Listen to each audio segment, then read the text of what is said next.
Okay, the network's behaving itself again now. Oh, great. But I think it could be a theme.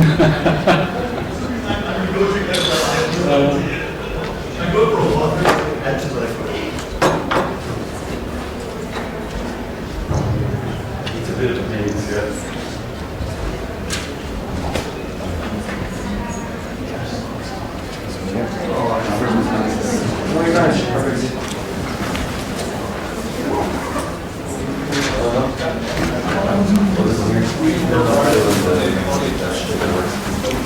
Hey, John, how are you? How's things?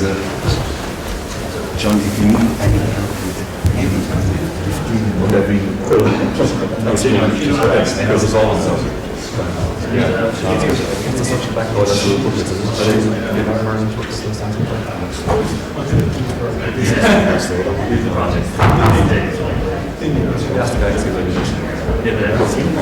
no problem, John.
Yeah, exactly. So for me, it's Come forward.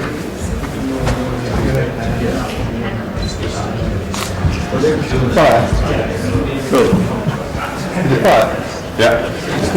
No, it's next one. It's supposed to, isn't it?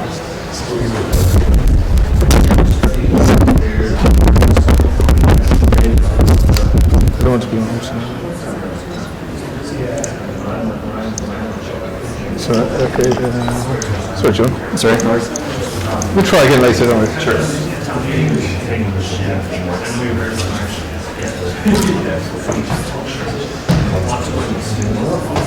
I want to also, sorry.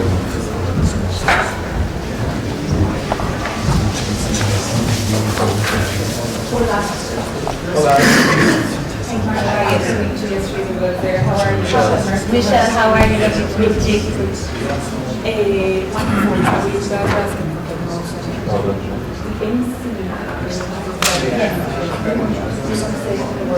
promotion? Yes, yes. I have just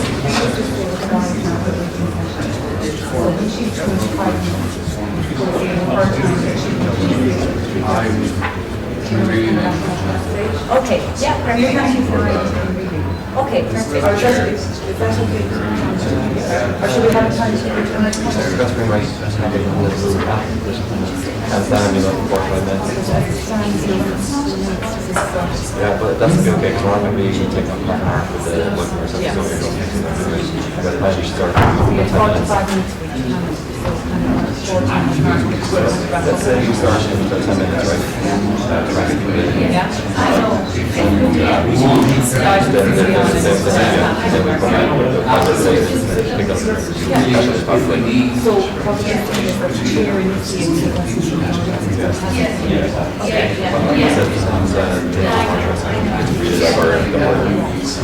3 days. Oh yeah, All what's the that? chairs.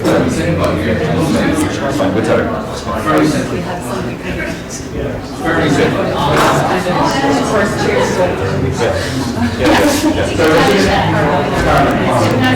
Actually, don't they tell read it to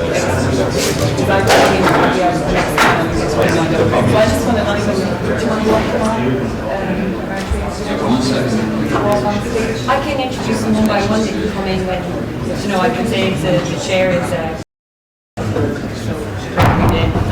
next person.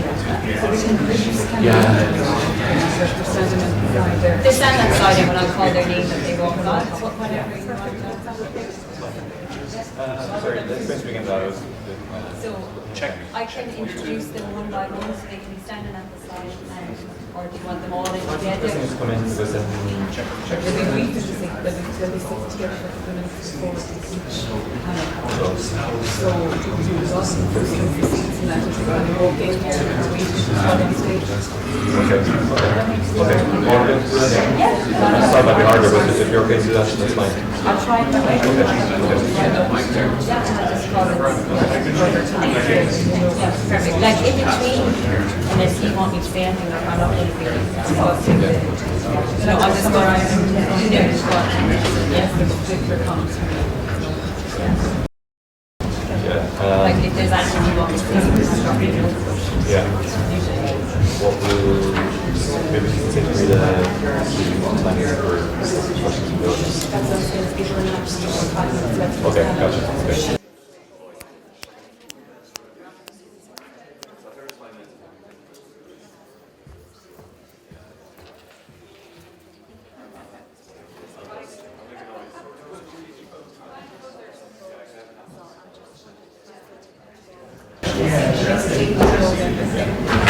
I'm here.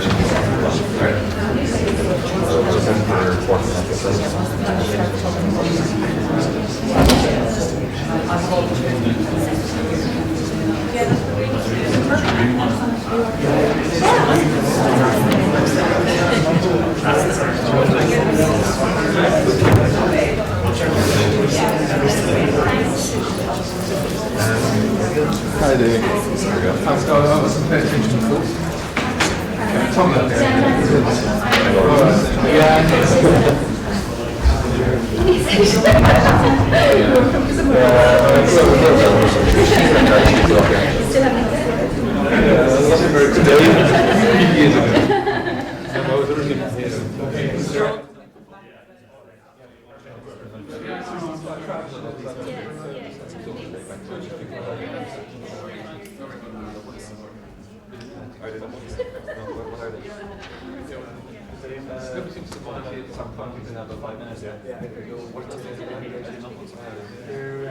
There are notes has that he's going to write notes on the data for later or during the day. Okay, that's fine.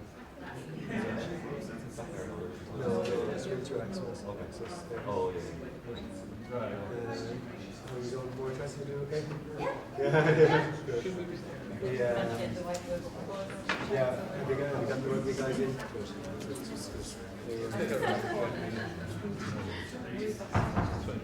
I get school tutoring once per week.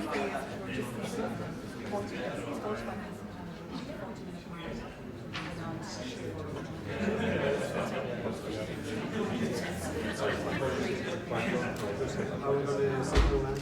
I'll do the front, I'll give them So I liked on your panel thing that there was a recommendation of the 10-minute sheet folded up. You could do that. Would you have to get a volunteer? I can do 10 minutes, so I can do this, it'll make a noise.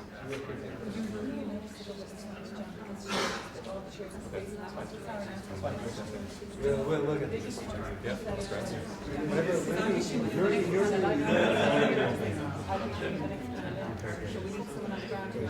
Caroline is going to be here all day. Yeah, I think Caroline. Let's let Caroline do it because we're going to be in and out as well.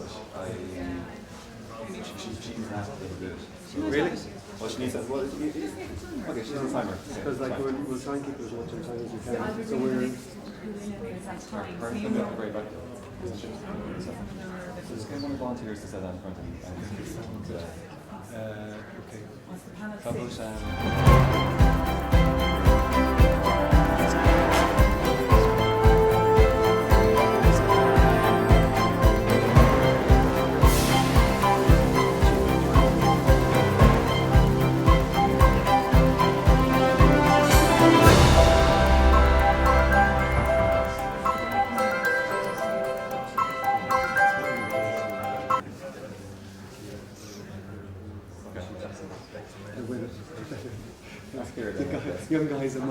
I'll have that Speak for conversation. yourself. No, guys in their 20s, I wouldn't trust them. I wouldn't trust me.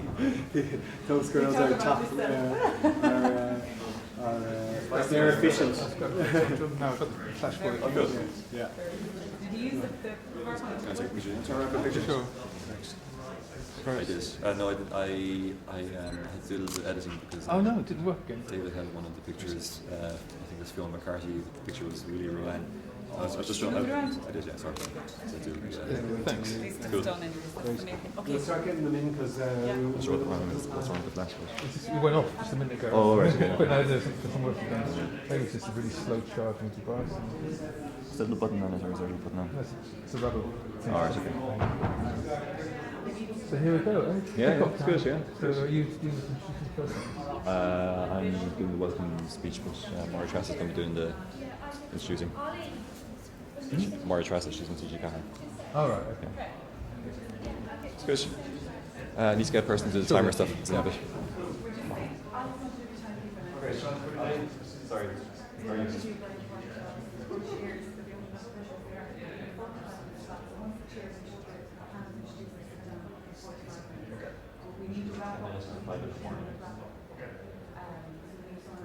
So on 35 and 40. Yeah, so we'll get 2 pages.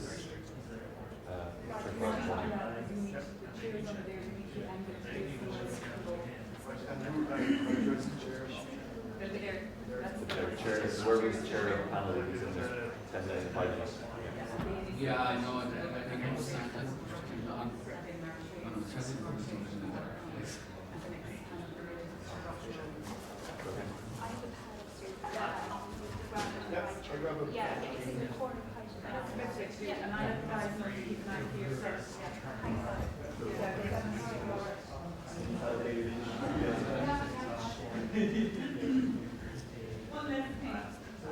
Actually, it might be on my desk. Yeah. Just tear out 2 pages, whatever you want to do. Oh, yeah.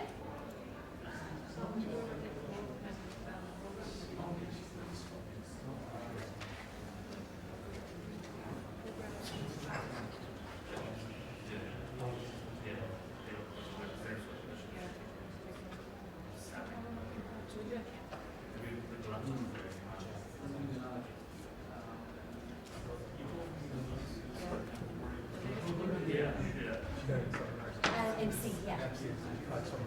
I work with John. Hi, Tom. How are you? More traffic. I voted for the pictures, so. Ashmore traffic. Yeah. So I just want to include you in the. Oh, yeah, absolutely. Yeah. No problem. Presenter with teach card. I don't have a TV, so I don't know. So. Oh, no, that's all right. I barely get to watch it. I used to watch Rush Maroon. Oh, yeah. Badly. And my brother's in that.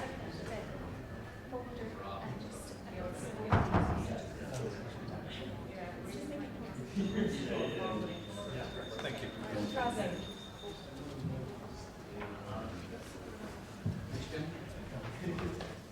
Mark, is it okay if I use one of the roving mics or when I'm talking rather than them just standing at the podium? Oh no, that's. What I was hoping to do is there's one mic for the audience.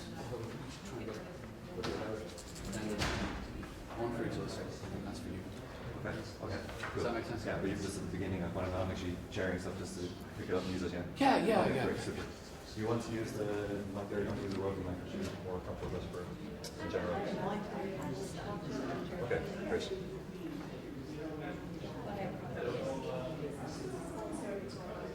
Yeah.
Just the audio on those mics, can you turn it on or is it actually working on these guys?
Look nice. Just no, you don't have it. Perfect. Hang there. Oh, very good. Let's see you guys now. Look. Little smile. 1, 2, 3. Perfect. Thank you.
And I'm delighted to welcome you all here this morning for the Innovating West conference here in the wonderful city of Galway. Today we will be learning from leaders and innovators from the west of Ireland, and it will no doubt be an exciting and inspiring day for one and all.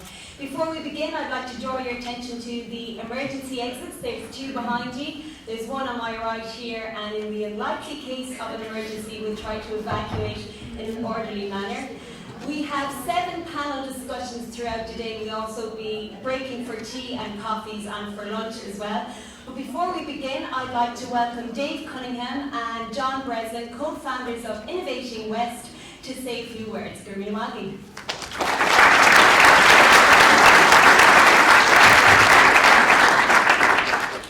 Good morning, everyone. You're very welcome to NUI Galway. My name is John Breslin. I'm a lecturer in engineering and informatics here in the university. I want to tell you a little bit about where we are, first of all, and a little bit about innovation in the West. This building is called the Life Course Institute, and it's a very new building. In fact, you may have smelled the new carpet as you came into the room this morning, yeah? We were in here yesterday doing a sound check and got this lovely new carpet smell when we came in.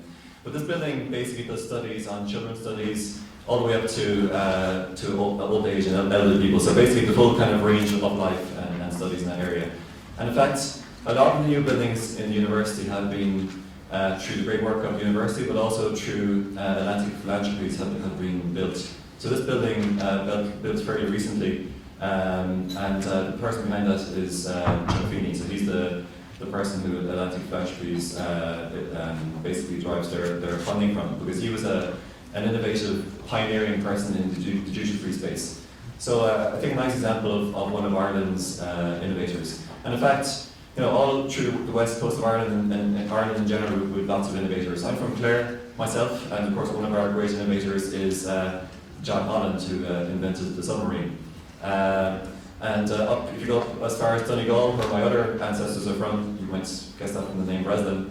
I found out recently that Kathleen McNulty, and who later became known as Kay Antonelli, she was one of the first programmers of the first general purpose computer. So ENIAC was the first general purpose electronic computer, and of the 5-person team, Kathleen McNulty or Kay Antonelli later on was one of those key people. So we have a range of innovative people in the west of Ireland, from Holland to McNulty. You may or may not know, but in the university here, one of our first graduates was a woman called Alice Perry. And Alice Perry was actually the first female engineer in the world. She was a civil engineering graduate from the university. Also, one of our professors, a guy called Johnson Stoney, was the guy who came up with the term electron. So anytime you use the word electronic or email or electronic engineering or whatever, it stems back to Johnson Stoney, who was a professor of natural philosophy here in the university. And another innovator is a guy called Michael O'Shaughnessy, and he was another engineering graduate from the university. He was actually the chief of engineering in San Francisco. And he's the guy who named and also commissioned the Golden Gate Bridge. So we have a range of people who've come out of the west of Ireland who we can point to. Another great guy is a guy called John Ryan. John Ryan is another alumni of the university. He gave a talk here a few years ago, some of you may have heard it. But John Ryan came up with technology called macrovision. And macrovision is the encryption technology used on all VHS tapes and DVDs around the world. And macrovision, now called Rovi, is a multi-billion-dollar company in the US. But he gave a very interesting talk here about creativity and innovation and what he was looking for in people he hired. And I remember he spoke about hiring engineers who had an interest in science fiction because they were the kind of people who could, who wanted to see what the future would look like and would kind of imagine through their reading of science fiction what the future could bring and hopefully invent it. You may know that yesterday Terry Pratchett, one of the great science fiction authors, passed away. And in fact, I was just reading one of Terry Pratchett's books this week, just coincidentally. My wife bought one recently and I was just reading it, just started last week. But he came here to Galway actually I think about 15 years ago for one of the Galway Arts Festival events. And I went to get my book signed. So I had a first one of Terry Pratchett's books, it was called Colour Magic. And I went up to him and I said, can you sign my book? And he said, yeah, sure, no problem. And what's your name? And I said, John. And he said, how do you spell it? And I said, it's John, how do you spell it? I said, the normal way. And he said, what's normal? So he was the kind of guy who asked what's normal, think outside the box. We have a lot of great panelists today who basically have thought outside the box all the way throughout their careers and thinking outside the box all the way to their future careers. And indeed in the audience today we have lots of people who have thought outside the box. So I hope during the day you'll be able to interact with the panel members, the speakers, and hopefully have some interesting discussions throughout the day. I want to thank our sponsors before I forget, very important things to do. So we have a great range of supporters today for Innovating West who really helped us to make this happen. And our platinum sponsor is Bank of Ireland. Bank of Ireland have been very supportive throughout the whole process, even in terms of organising the event today. So thanks very much to Bank of Ireland, our platinum sponsor, and indeed we'll have some speakers from Bank of Ireland later on today at the event. We've also had support from BDO, and indeed we'll have Con Quigley from BDO speaking later on. Collins McNicholas, Michelle and all the team at Collins McNicholas have been great in helping out with the event today and helping us to organise it. We have City Council and the Insight Centre for Data Analytics. Thanks again for your support. Fudge Ireland and Meeting Ireland and Meeting Galway, which is the local grouping of people here who help to bring events to Galway. Thanks again for your support as well. We have Irish Apps, who are a local company developing apps. They're based here at Galway as well. And we have Flynn O'Driscoll, and they have a startup team as well who help with entrepreneurial types in getting started. So again, thanks to those. Our media partners are the Galway Independent, who have been featuring the event for the past few weeks. Thanks to Declan and Hilary and all the team there for helping us out. And also thanks to TG Car, and we've more transit as well here from TG Car as well. So again, thanks for the support. The venues, so NUI Galway, where we are. The business school have gracefully sponsored today's venue, and thanks to them. And also tonight's event in the G Hotel. Who's coming along? Hands up. Great, so we're having fun. Because we have these people giving us some refreshments, Nathan Distillery from Mayo, and we have Galway Hooker here as well. So, without further ado, I shall hand over to my co-organiser and partner in crime, Dave Cunningham. So thanks everyone, we'll see you later on.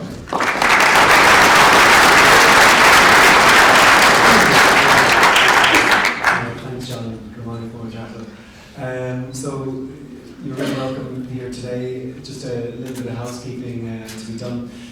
The City Council are supporting us wholly with this initiative and in the coming years, and today we'd like to get your thoughts as to how today went, how each panel arises, and later this afternoon we'll also ask you to engage in a bit of a session, which I'll come back to in a moment. John, I'm very thankful for being crazy enough to do this with us. I said to him just before Christmas, hey, I'm thinking about this entrepreneurship summit here for the west of Ireland, and he said, yeah, well, when we do it, we should do it like this. He didn't say, yeah, it sounds okay. He just said, let's do it. And that type of action is really what we need. That coupled with him taking a sabbatical, especially for this event, it seems, is very convenient. But the whole goal of the event is to get you guys together, to get you to meet, to get some actions from the day. While it's great to get everybody together, what I'd like to ask is that there is a bit of a legacy from this event. because meeting you all is fantastic and interacting is really important. But unless there's a take home and there's some actions from this day, it won't have achieved what we're setting out to do. So, as you know, relationships and building relationships are really important in business. A friend of mine up there told me business is difficult enough without having to look over your back all the time. So when you make a personal relationship and make a connection in a business situation like this today, and you get to know people, you're more likely to do business with them, and you're more likely to help us achieve what we want to do, to help support the amazing ecosystem for business that we have here in the West. And that's really what it's about, showcasing what all you guys have done, showcasing how we can work together, pushing for the Innovation District, which might encompass all of the business activities and be a focal point for the West Coast. That's important too. But essentially, it's important that you make relationships today, meet each other, establish an open lines of communication, because that's really what will drive us forward. We're hoping that from this event this afternoon we'll come together. We want to get your brain power, your thoughts, your dreams as to what Galway can be. We also want to outline what your challenges and what the obstacles you may have faced or you face in business are in this environment. So we'll look at the dream, what could we do? What the challenges are there, we need to outline those, and then we'll come together with some actions this afternoon that will break out into small groups later this afternoon after being inspired by all the speakers to hopefully action some things out. Because as I said, unless we really drive things from today, it'll just be a nice experience of a day, which will be fantastic, and it'll be great to meet you all and spend some good time and have a good party tonight. But let's see if we can go for a little bit more. So with that, I'll hand you back to Maura Trasa and wish you a great day.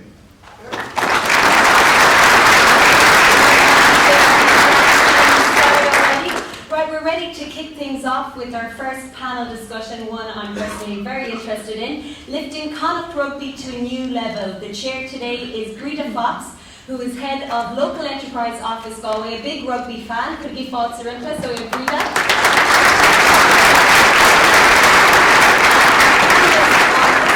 Are Eric Elwood, Domestic Rugby Manager, Connacht Rugby.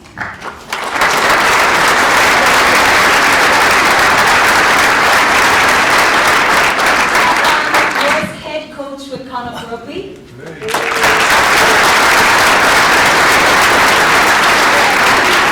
CEO of Connacht.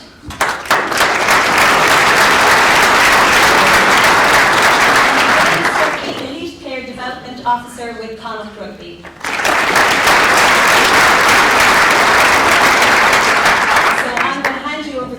Fox, who's going to chair the panel discussion. Good morning, everybody. Can you hear me? Yeah. Rita Fox, head of GLEO, the Enterprise Office for Small Businesses and Startups. I am absolutely honoured to get the best gig of the day here. So I'd like to introduce Eric Elwood, who's Domestic Rugby Manager for Connacht Rugby. He's a former Connacht and Ireland player, as we all know. And he played 35 times for Ireland and is still number 4 in terms of the points scored for Ireland. He's also worked with major farms. Pat Lamb, head coach Connacht Rugby. Pat is the head coach for the Pro 12 side of Connacht Rugby, having joined in 2013. New Zealand born, Samoan descent, he is capped once by the All Blacks and had 34 caps for Samoa, including taking part in 3 World Cups, and he is captained both Samoa and the Barbarians. Willie Rowan, the newest addition. He took over as CEO of Connacht Rugby this year, having previously worked in banking as director of Ulster Bank's Business Restructuring Group and in various Irish banks for 15 years. He also played for Connacht and Galway regions, as well as for Ireland at college and under 21. So the last panellist is Ginny Duffy, Eli Player Development Officer for the last 4 years with Connacht Rugby, but he spent many years with Connacht Rugby. This is 4 years in this role. He works closely with Nigel Carolan, who cannot be here today because he's away with the team. The former second row for Connacht, Ireland, Barbarians and combined provinces. Jimmy has responsibility for the development of young forwards coming through the Connacht system, and he's also assistant coach for the Connacht Eagles. So I might kick off the questions. Willie, you're new to the role. Was it what you expected, and what's your vision? It's, I would say it's probably bigger than I expected. There's a lot of moving parts to Connacht Rugby. And it was interesting, I suppose, when I came in first, I found a group of people that were hugely committed to Connacht Rugby and to Connacht as a place. Very passionate about Connacht Rugby, both from the paid employees and the volunteers that are involved every single week. But if I'm being honest, I found a group of people who had probably gone through a tough time. They had been without a CEO for 12 or 18 months. They had gone through a number of reviews, audits. Eric had moved on, who had been there for a long time. So there was a lot of uncertainty, and sport is a great place, great environment to be working in. But people working in sport are the same as anyone else here who's in a job. They have their own feelings and emotions and concerns. And I would say that I came into an environment where that was very much the case. But there are some super people there, there's some really strong leaders there. And those guys got everyone through a tough period, I would say. So I suppose when I came in, one of the first things that we wanted to do was make sure that we got back to what we were about and to clearly understand what Connacht Rugby was meant to be about and how we could bring it forward and be clear in terms of our purpose. And I mean, the start of that was actually, it's an interesting, Connacht Rugby has evolved over the years from something which was a completely amateur-based sporting organisation to one which was an elite professional sporting organisation. And the two of those, in terms of sitting side by side, that can create difficulty in terms of clarity and unity of purpose. And ultimately we are a community club. That's really what we're about. We're not a sporting franchise. We've chatted about this. We're the anti-franchise. We're not Saracens. We're not Wasps. We're a community club. So when we sat down and we had a discussion around it sounds very simple, but what is the purpose of Connacht Rugby? We all agreed that the purpose of Connacht Rugby and the reason it was set up originally was to promote the game of rugby, because we love rugby as a sport. We believe in the values that that underpin it, and we genuinely love where we're from. We love Connacht. We love Connacht as a place, as a group of people, and those two things are really what we're all about. And then it was to take that and to decide, well, what's our vision? So what are we trying to do over the next 5 years? Because I think that's the one thing that we all agreed, we needed direction. We needed to know what we were all working towards.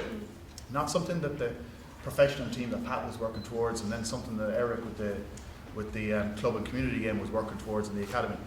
They can't all be siloed. And grassroots to green shirts is ultimately what our vision is about. Grassroots to green shirts is effectively providing all of our kids in Connacht, in the community, with first of all the opportunity to play rugby and enjoy rugby, but second of all, for those that have the potential and the ability to provide them with the best possible opportunity to achieve in rugby. And the green shirts are the green shirts of Connacht and the green shirts of Ireland. We want our players to go through and to be able to realise their ambitions by staying within Connacht, developing within Connacht, and ultimately achieving for Connacht and achieving for Ireland. So that's what we're all focused on. I mean, so grassroots starts in Eric's department. It's worked on through the academy as they come through there, and we start to confirm players and confirm talent, and then ultimately into Pat, where Pat puts a team out, a fully professional team out on a Friday or Saturday night to achieve and to compete against the best in the world, really. Okay, so that's the vision, but how do you actually make it a reality? What structures are you building around that to make that happen? Yeah, I mean, the why we do was the first part. The how we do it then is obviously the next part. And that's, we have effectively 3 pillars of rugby, and the 3 pillars of rugby, as I've outlined, is our club and community game, our academy, and our senior team. And then underpinning all of that, we have structures that allow and support what those 3 pillars are about. So we have a commercial and marketing department, which is effectively about running the events that sport, whether it's amateur matches or whether they're the professional matches, and also driving the revenues which feed into the game so that we can actually compete commercially as well. A finance team which allows us to have the discipline in terms of our budgetary processes, in terms of our financial modelling and understanding where we want to be financially over a period of time. And we've gone through a significant step change in that, and it's been great for everyone involved in doing that. We have an operations team. We've just recruited in a new head of operations, a guy called Carl Boyle. He's the current CEO of Mountaineering Ireland. A big appointment for us. An ex-Mayo footballer, so a good guy all around. And, he's coming in. So they're the structures that underpin and support what we're trying to do on the pitch. So we very much talk about on pitch and off pitch. But surrounding all that then is our identity, our culture, our values, understanding the Connacht way, because there is a distinct Connacht way. And as I said, we're not some of those other clubs. And for us, Connacht has, again, as I said, evolved. There is a culture there, and there's a change in culture. And that change can be difficult at times. But we're finding our new way to reflect where we're at the moment. On a very simple level, we would have, and everyone I assume would have heard of front up, rise up. Yeah. And that's that idea that we're getting up off the ground. We've moved on to front up, rise up. We're off the ground. There's a new era in terms of Connacht rugby and what we believe we can achieve. And culturally and in terms of our values, that needs to reflect that. So we're going through that process at the moment. It's a very interesting one.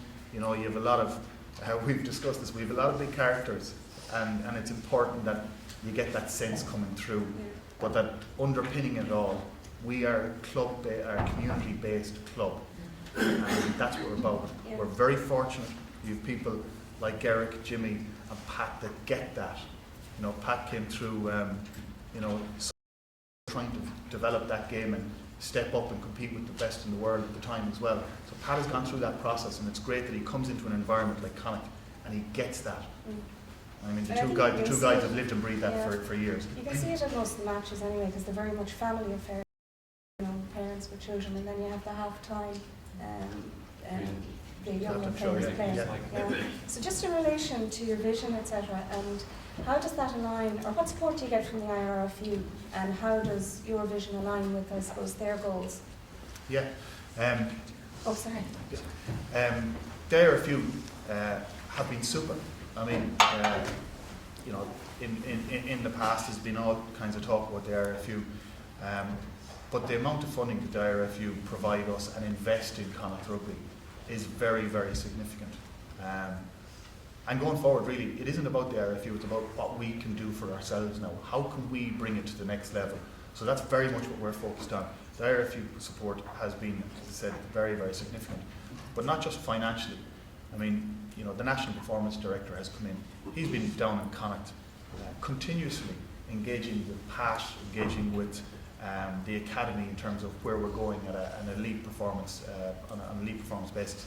I mean, Joe Schmidt and Pat would regularly discuss players. We have a head of medical who engages with us. So all the support networks are there in the IRFU.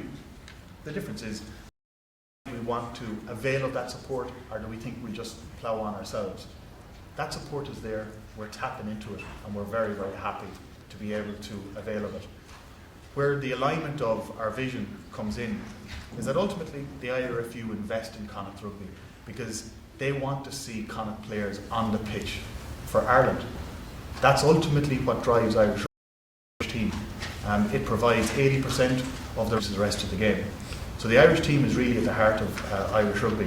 So when we're talking about green shirts and we want players on the pitch for Ireland, is aligned to what the Irish vision is about as well.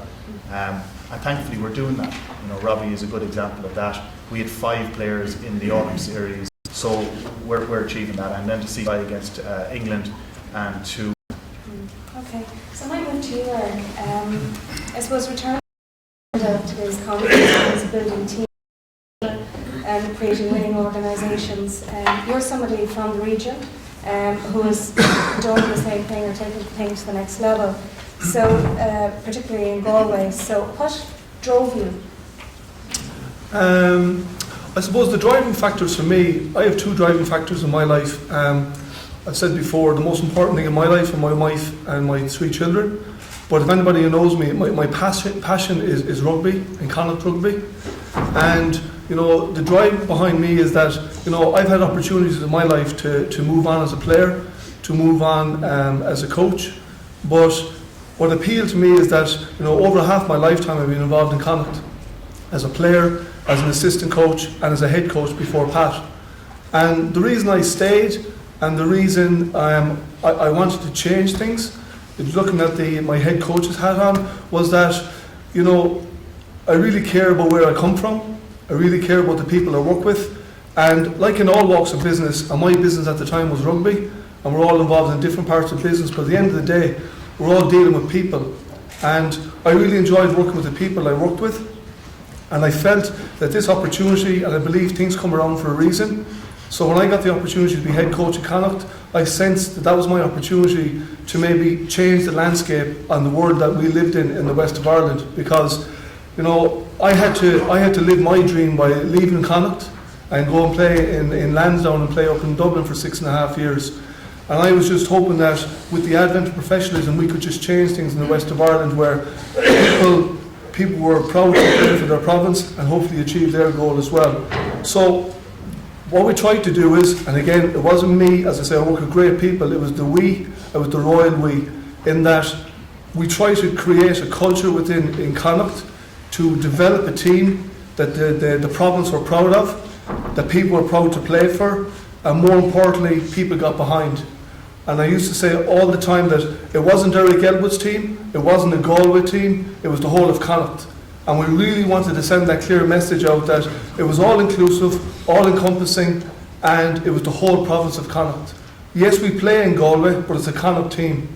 And that's really important. So it was that driving factor of, I didn't like the idea of being, people used to say to me about the development province, you're a development coach, and you know, I was a head coach of one of the 4 regions in Ireland in professional, looking to produce players. So we were lucky that we developed that culture. We had a strong set of values that we were able to hang our hat on, and we were accountable, all of us, and responsible for how we implemented that. And it was a powerful tool, which thankfully saw us through those 3 years where we achieved great results. We had our 3 best years in those 3 years, and thankfully with the great work that Pat is doing now, we're standing 6th in the league and hopefully going for Champions Cup. So they were the drivers in my life, and you know, we've raised the bar, and as I say, thankfully we've got a good man in Pat who's even raising it even further. Just one more question, Eric. You're probably best placed, we'd say, of anybody in the panel to see how far Connacht has come in recent years. Can you put that in some sort of context for us? I can, yes. And there's probably a lot of people in this room who remember the days of Connacht then. The first thing I'd mention is facilities. Like I played in the sports ground, and I saw Tom Ford earlier, he's aware of this, where we had one man and his dog up there. And it was tough time, and you know, it is what it is, but our facilities have come on leaps and bounds. It's not perfect, but they are improving. You know, the gymnasium, the stand, the clan terrace, you can see the noise, the enthusiasm, the energy, the passion that generates. You can't buy that. It's just phenomenal. We have support who are just different. They're unique. The ground is unique, but what I like about it, it's ours. It's not perfect, but it'll get better. And there are wheels in motion to make that better. So the facilities have come on. We've played in Europe. We've beaten Harlequins. Pat has brought the team over to Toulouse, and they've beaten Toulouse. I mean, they're dreams that and games and results we only dreamt of, but now they're a reality of all the hard work, all the hard yards that people on and off the park are doing.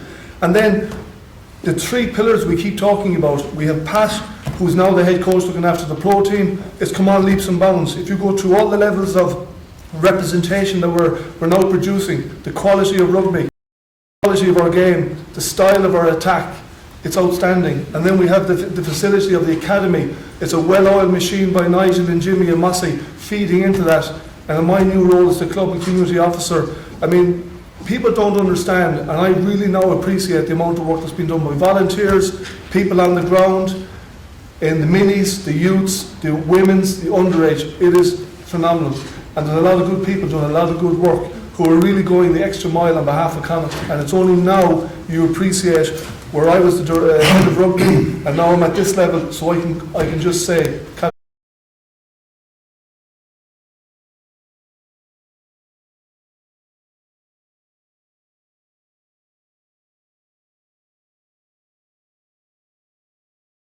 of the experience.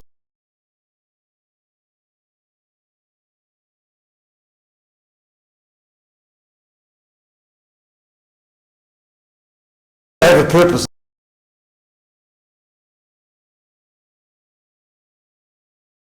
Emphasis on work.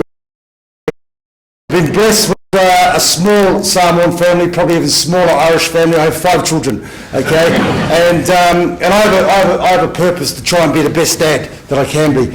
All right. And then when I was a rugby player, I had a purpose to try and be the best rugby player that I can be, and it's no different. The jobs was when I was. And now I still see myself as a teacher. I just have a subject that I have a lot more passion about than I used to be in the classroom. All right, and the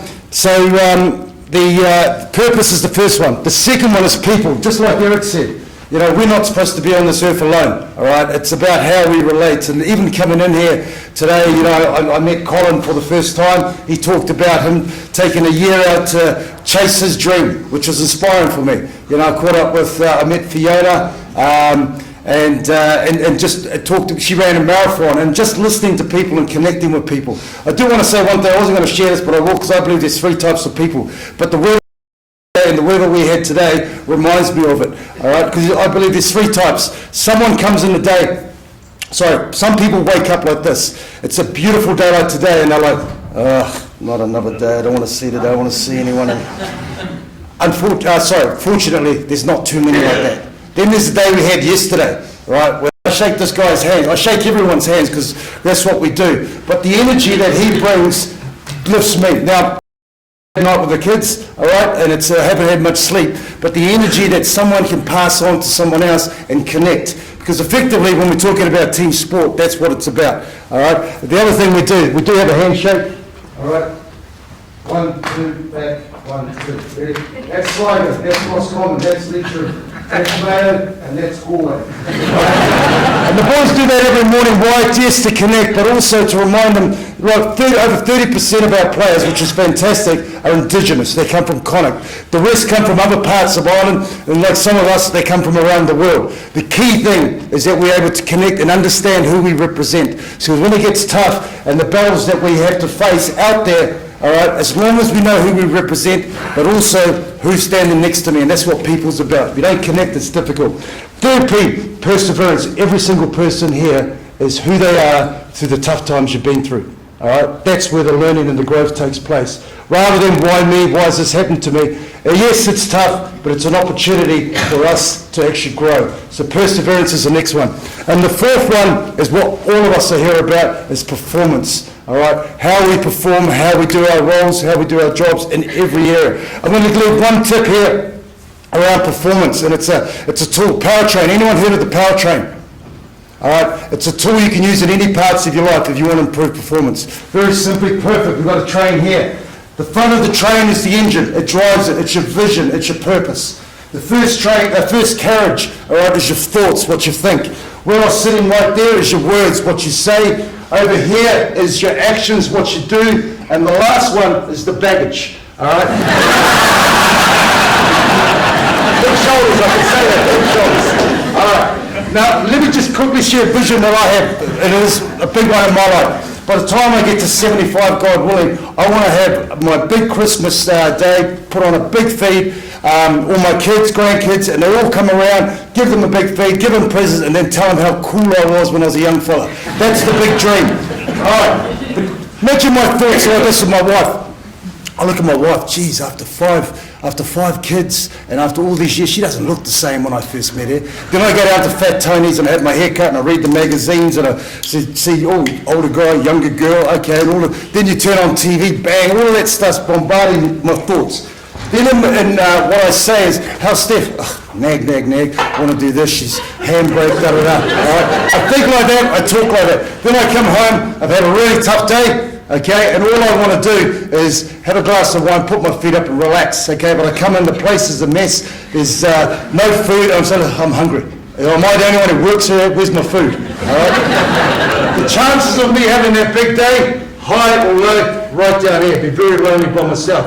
All right, now here's the tip. No matter what your vision, whatever's going on in your life, don't believe people that say, oh, tough, right? That's you can change anything. You can't change it here.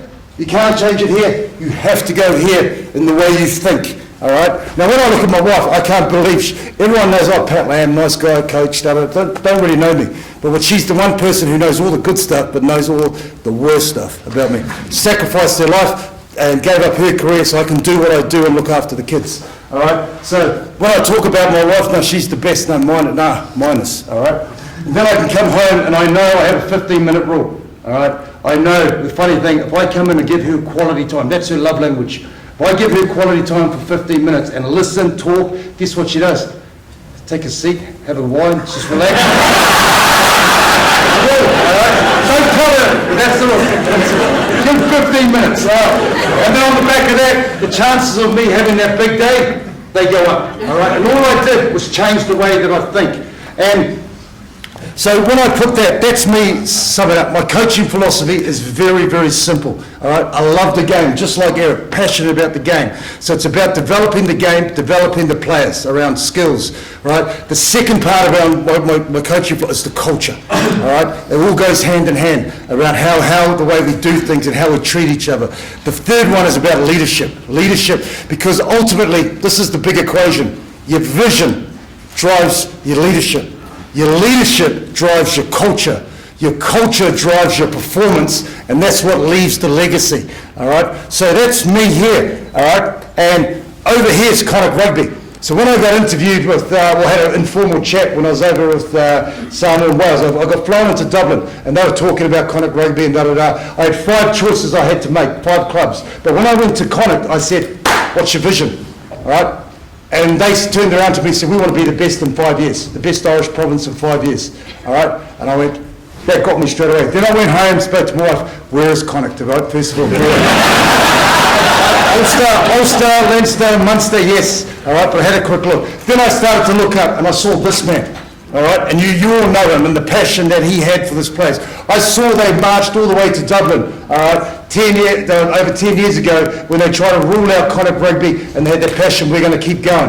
All right, so that was straight away, like Pat Lamb and what I'm about and my philosophy connected with Connacht Rugby. All right, and they had a real vision of where they wanted to go. Sold. All right, that's why I'm at Connacht Rugby. Okay.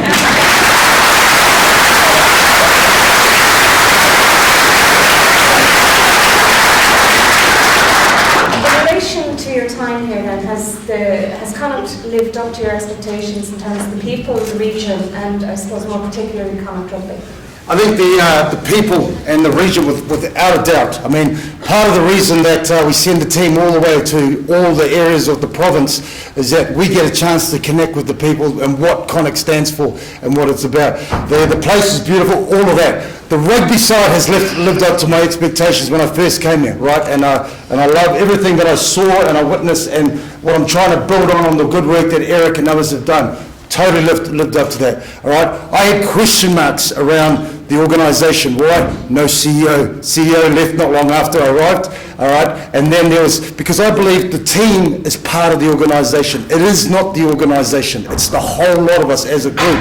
All right. So I would say we were rudderless at some stage. The RFU, where they picture, although they talked, well, this is just we're all one team, but didn't seem like that. Things completely changed. Obviously, an ex-Connacht player, a Connacht man came on board. All right, he came back on board, which was great.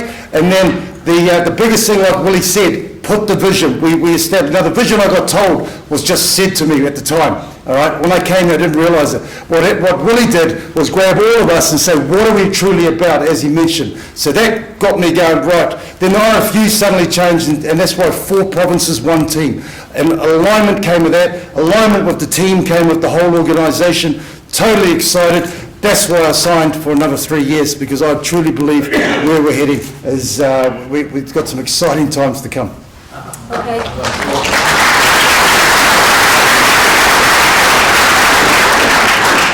There's one further question to you, Pat. Willie referenced earlier the world-class systems and structures that are being put in place to achieve the vision. Where are you now in relation to that? I think everyone knows that the team is doing very well at the moment, and we're pushing way above. And one thing we said to the RFU, right, because they said we would like you to finish top 6. We said, well, hold on, right? We're compared to our competitors and what we have. You need to understand that the structures and systems that we have and support around the team and what we do within the team, right, we honestly believe we get top 6, we are absolutely maxing it out, all right? And I believe, and that's what I love about Connacht, and that's what, again, part of my philosophy, is that I don't want to look at what they have and what they have over here. What we want to look is what we have and what we can do, because my coaching philosophy, coaching is unlocking a team, a person or a team's potential to maximise the performance. And I tell you now, we are absolutely maxing everything we have. And through our structures and systems, it gives us confidence and belief that we can take anyone on. Now, I don't want belief based on, oh, come on, let's hope. It's not about hope. It's about the work that we do.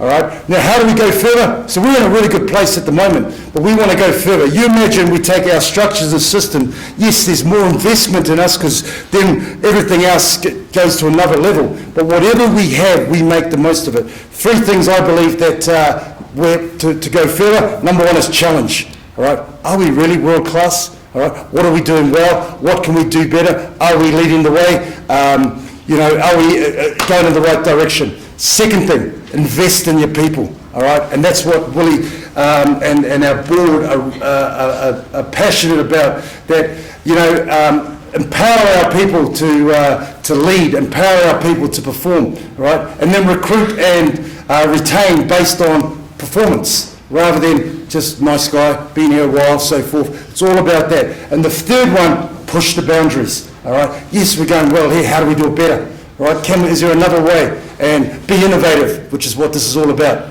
okay? So those 3 things I believe will go through, and that's why, again, what Connacht is now, all right, from where they were, okay, to where they are, to where they're going to be here. I'm a big dreamer, and I see some massive things happening. Cheers. Thank you.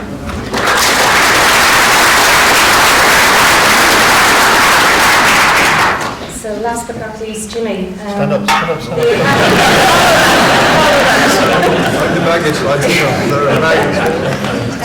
The Academy has been mentioned a few times. Can you tell me what makes the Connacht Academy so successful? I suppose a number of things really, I suppose, but primarily it'd be, I would say, I have to say that everybody is 100% clear on our objective. Our objective, it sounds like a tagline, it is what it is, to produce winning professional players for Connacht, Pat says, and Ireland. So we're not just aiming for a specific level, we're aiming for the best. We had a discussion yesterday about it. What are we going to do differently? We want to produce better players to bring us to the next level. So everybody, I suppose, has a role within the organisation to facilitate that. Big thing for us would be to have the best people working with the best players in the best environment. We work very, very hard at that to create a culture and an environment that drives positive change. That's what we see. We don't want to compete anymore. Competing is, it will keep us at the level that we're at, and that's not where we want to be. We want to push on. So we want to produce players that are better than anywhere else in the country, and hopefully as good as anyone else in the world. And that's a real driver. It's based on strong values, which drive our daily behaviours. As Pat said, our environment then is facilitating that change. So one thing we would do is the objective would remain the exact same year on year, is to produce winning professional players, but our processes would change. And having the best people in the environment is absolutely crucial for us, how we're going to drive it. We had a change of personnel recently, and the discussion was around, let's get the best person, and you can mould them into whatever position you like. That. So if we have that facilitates drive, facilitates change, it facilitates excellence. And that's, I suppose that'll be the key message, having one objective, 100% aligned. And I love what I do. That is the other thing. I absolutely love what I do. I love the people I work with. I love the challenge. There's loads of rows, but they're not personal, which is, I think, it's why we progress. Can you tell us a little bit more about the academy? What kind of care do the players get? Like, is it a full-time role for them? What kind of structures or supports are in place for them? Yeah, it's probably, we all wish we were 20 years younger, to be honest, is the big thing. Last count, there was 8 separate kind of departments feeding into an academy player. Between self-leadership, personal development, strength and conditioning, nutrition, rugby technical and tactical advice. So there's a huge range of support structures there, primarily as well. And we're in the college here through Arupa would focus on the guys' education and insisting that they follow that path as well, so they have other options outside of sport. The key area, I suppose, of the programme would be, it's designed to facilitate self-leadership and self-awareness. Heightened levels of both will increase a better rugby player, increase a better person, and that's probably the biggest message we could say to the guys. It's all about them organising their lives. If they make it through the programme and get themselves into Pat's side, then it's about people who are self-aware and self-driven and self-leading, highly organised and driven. That'll be the big thing. Okay. Eric, I might go back to you on that. You mentioned the community aspect of your work, and I suppose the filler for the academy is the work that's going on in the clubs and schools around the province. How has Connacht implemented, or has it implemented new structures in terms of driving the domestic game? Do you have any comments to make? The tagline for Connacht Rugby and our vision is grassroots to green shirts. And when I was doing my research for this role, that had a huge resonate with me, in that I completely bought into that. And because, again, I was born and raised in Merview, and the best thing that happened in my life was the introduction to rugby and going playing with Galwegians. So I really had an attachment to that, and that's what sold this for me. So I had an idea of the people who were working there, and as I said, they are people who go the extra mile, and they put their heart and soul and passion into Connacht. But I also felt when I went into this role then that we needed to make some changes, because again the energy and the drive was there and people were proud of what they were doing, they liked where they worked. But the pride element to me, I broke it up into, like, it's a personal responsibility in delivering excellence. So there was people who were doing bits and pieces of everything, so we just had to look at the structure, and we changed the structure to utilise our resources as best we possibly could. And we're not crying victim, we're not saying we want this and this and this.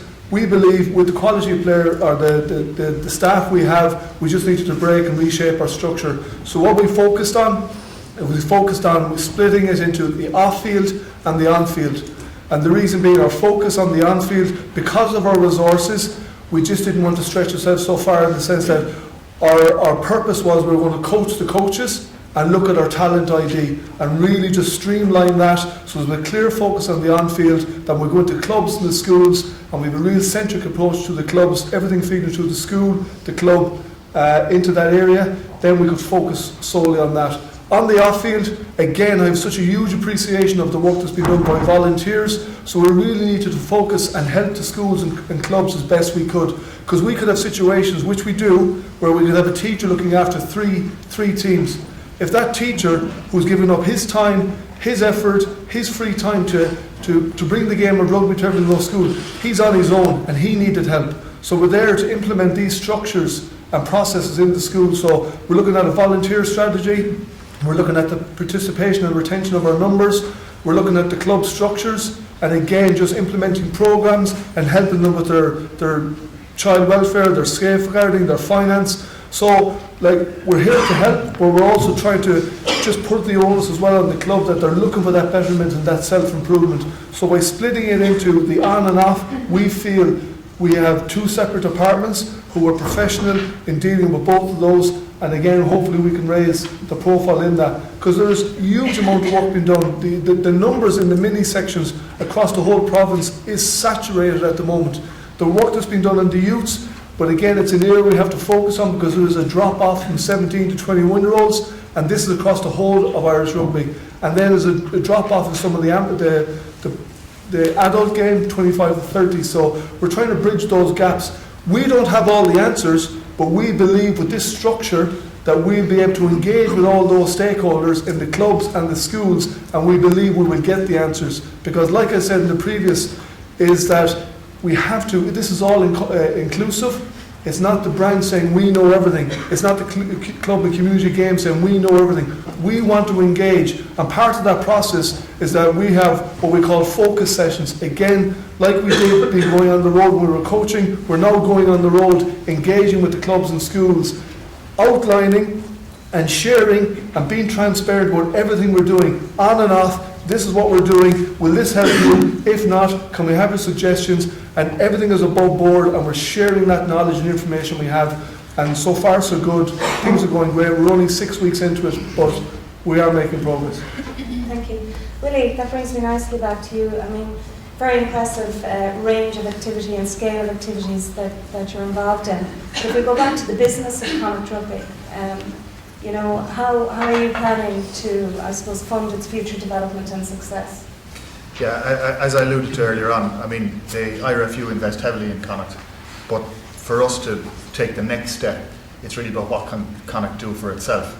And we have a very capable commercial department headed up by Alex Saul, and we have a very capable finance department headed up by Niamh Hine. And for us, we have three main sources of revenues. One of them is the gates, which is people coming through the turnstiles, whether that be through season tickets or whether that be through match-to-match purchases. And you cannot underestimate the impact that type of support has on our potential to compete financially. So I would implore everyone, when you're at home on a Friday night, screaming at the television, the next Friday night, please do come along. I live in a small village called Foxford in Mayo, and there's a small little pub there, and I can assure you they would never ever have watched rugby. And I've been in a couple of nights, and they are screaming at the television. They might not know what's going on, but they are screaming at the television, all huddled around with their pints, and to convert those people, that's the first move, to convert those people to active supporters. The next piece is about sponsorship. And again, I think the game of rugby, and I think what we're trying to do at Connacht, is a really good fit for sponsors in terms of the messages that they're trying to communicate as a brand. We have really good sponsors on board, and what we want is really strong relationships with those sponsors. And again, I saw Tom Ford earlier on, Bank of Ireland, who were sponsored us for 16 years, many years ago as well. So those type of strong relationships, and we have those strong relationships with Lifestyle and Mazda and others as well at the moment.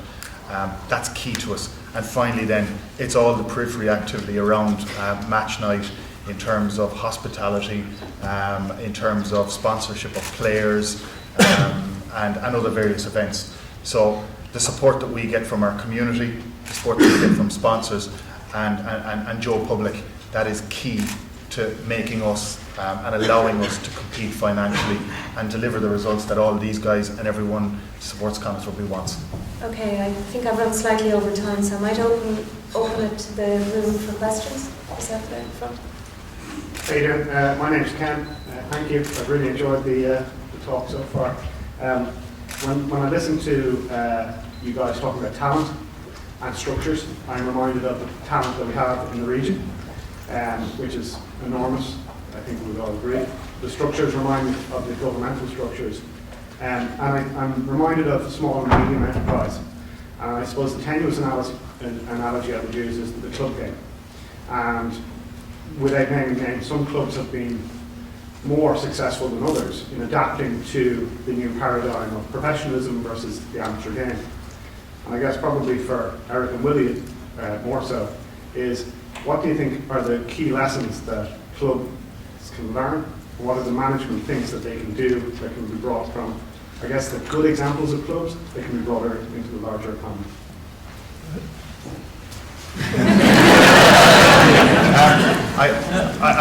I think that move from amateur to professional has been a challenge for a number of clubs, because they viewed it previously as, well, we're producing these players and then they're going off playing for Connacht, and that's taking away from what we're trying to do. That has changed. They actually, you know, if you look at the likes of Buccaneers, who produced many a good player, but to see those guys and to see them interviewed on television, and the pride that they have in producing Robbie Henshaw and giving him the opportunity, and Maris School, that's very powerful, and they can now see what they're actually doing for the kids in their own communities. So then how do you say, well, how do we bridge the challenge of we're a participation club, but we also want elite performance? And that is a challenge for many a club. But it comes back again, without bleating on about it, but once they're structured right, once they know exactly what they're trying to do within a club. So there are groups of people that just want to give kids an opportunity to play.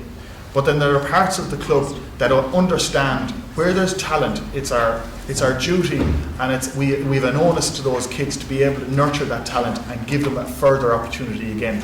And then there are people, and I'm involved in Ballina, and I coach mini rugby. My CV is a stellar CV from under 7s to under 9s and progressing rapidly. But at the heart of that club are a group of people who aren't rugby people per se. They've never played rugby. But the club does not function without those people. And that's again when Eric spoke about the need for volunteers, the need for people to get behind something, and a club then to be very clear on what are they trying to do and make sure that the structures are right behind it. Thank you. I think I've run out of time. Do I have time for another question? No? Yeah, squeeze in one. Squeeze in one. One more question. Yourself up the back. I suppose in many ways you look at Connacht rugby as being a business, and in every business you've got to innovate. You're looking towards technology to see you differentiate yourself from something else. So from a rugby point of view, and maybe it's mainly directed towards Pat, do you use, or are you out there looking to see what technology you can employ? And the reason I'm asking the question is that company, Sligo Oracle, they're called, this biomarker analysis, and do you see yourself using that to make yourself better, differentiate yourself further? Oh, without a doubt. I think when I first arrived, we had one analysis, and I walked in there, and the computer stuff that we had compared to what others had, and compared to what I was used to, I went straight away and said, what have we got going on here? And the analysis guy said, well, this is the budget. I said, well, forget that. Fine, let me know what Munster, Leinster, Ulster have. Right, so I went straight back to the board and the RFU, and just to try and get on par, because I believe learning styles is massive. And what we're trying to do, when you're trying to get everyone on the same page, right, the quicker you can do it, because ultimately when you're in a battle, it's no different from war. You have to know what is our vision, what is our purpose, what is our plan, and everyone's got to be able to do that. Now, as a teacher, all right, and I know some people here quite find audio, right? I'm a visual learner. I need to see things and need to do things, right? And so you need to cater for learning styles. And where we are at the moment with technology, some players, for example, you could tell them and they go, nod their head. You know they haven't got it. The moment you show a video, for instance, and use the technology there and say, well, tell me what you see, they go, oh yeah, da-da-da. You go through it like that. Even as an example, my boy plays for Galway's under 15s. And I felt guilty because I haven't been to some of his games. So I started to video some games and try to help him out with his game. And I went through it with him. Dan McFarlane did a presentation like this in a room like this to the under 14s. The massive change in their performance the following week, because instead of being told, they were able to see it, learn it. They were all on iPads and stuff. They could read it. Unbelievable change. So technology and trying to get ahead. Obviously, you're bound by resources, financial resources, but doesn't mean we're pushing as far as we can. And I actually believe some of the stuff when we went to even Cardiff on the weekend and La Rochelle before, people in there as it set up and have a look at our setup, they go, wow, you guys got this and got that. Now it's not the gadgets, it's what the gadgets do to get the message across so that we can perform as a team. So I'm open to, like, even talking to Fiona, some of the things that she's got, and if you've got stuff that can help us as a team, let me know. Let me know. Regretfully, I think I'll have to wind it up there now. So Eric, Pat, Willie and Jimmy, thank you very much for participating.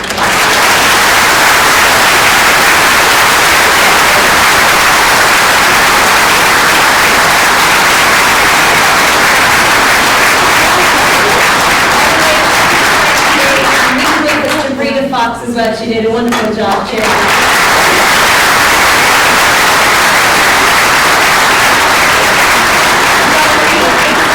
Into the values and the importance of a community club and the culture of a community club, and we'll all be looking for a top 6 finish for Connacht this year. But it ties in nicely to our next panel discussion, because Eric and Pat spoke about team and the importance of a team and team ethos. And the next panel discussion we have for you today is what makes an innovative team. And to chair this discussion, we have David Tye, who's Head of Innovation in Bank of Ireland. He's making his way down. Kieran Foley, from Group Manager from DigiCell. We have Nora Patton, International Space University. They're somewhere out. Here they are. If you could welcome them in, Nora. Oliver Daniel, CEO from Insight Centre for Data Analytics. Tony McCarthy, Executive Director of HR in Dell.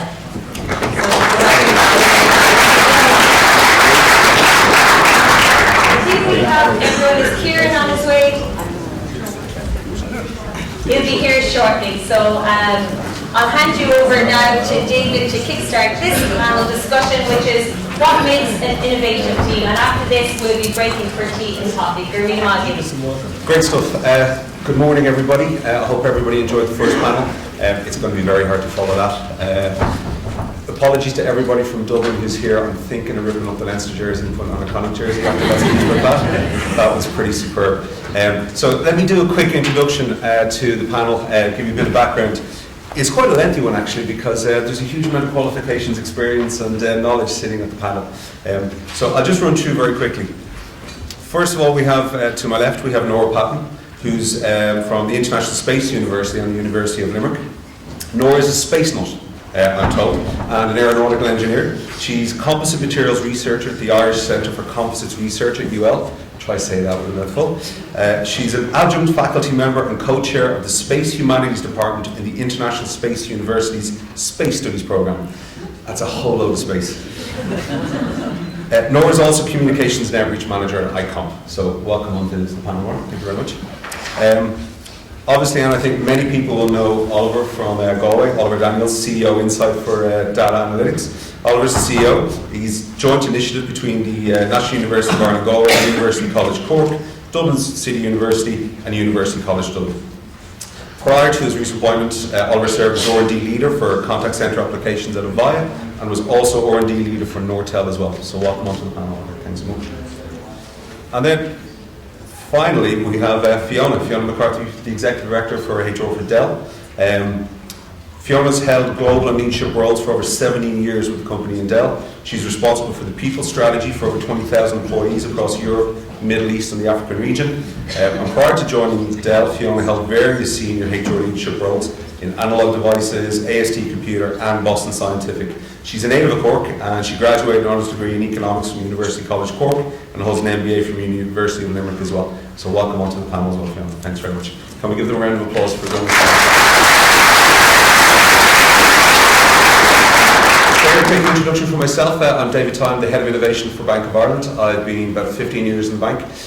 All the traditional roles that you might think of, like current account, credit cards and so on. But at the moment, for the last 12 months, I've been leading a very exciting role within Bank of Ireland, which is really about how we engage with startups, enterprise and innovation for the bank. It's a core principle for us and very, very important to us is how we've been engaging with Galway, how we've been engaging with our teams in Galway as well, and building enterprise and building innovation with the Galway teams. And Dave and John have been superb in the work that they've been doing on that, so it's been fantastic. So maybe just to start off, and Oliver, I might turn to you. We heard quite a bit from the sporting analogies there and the sports side.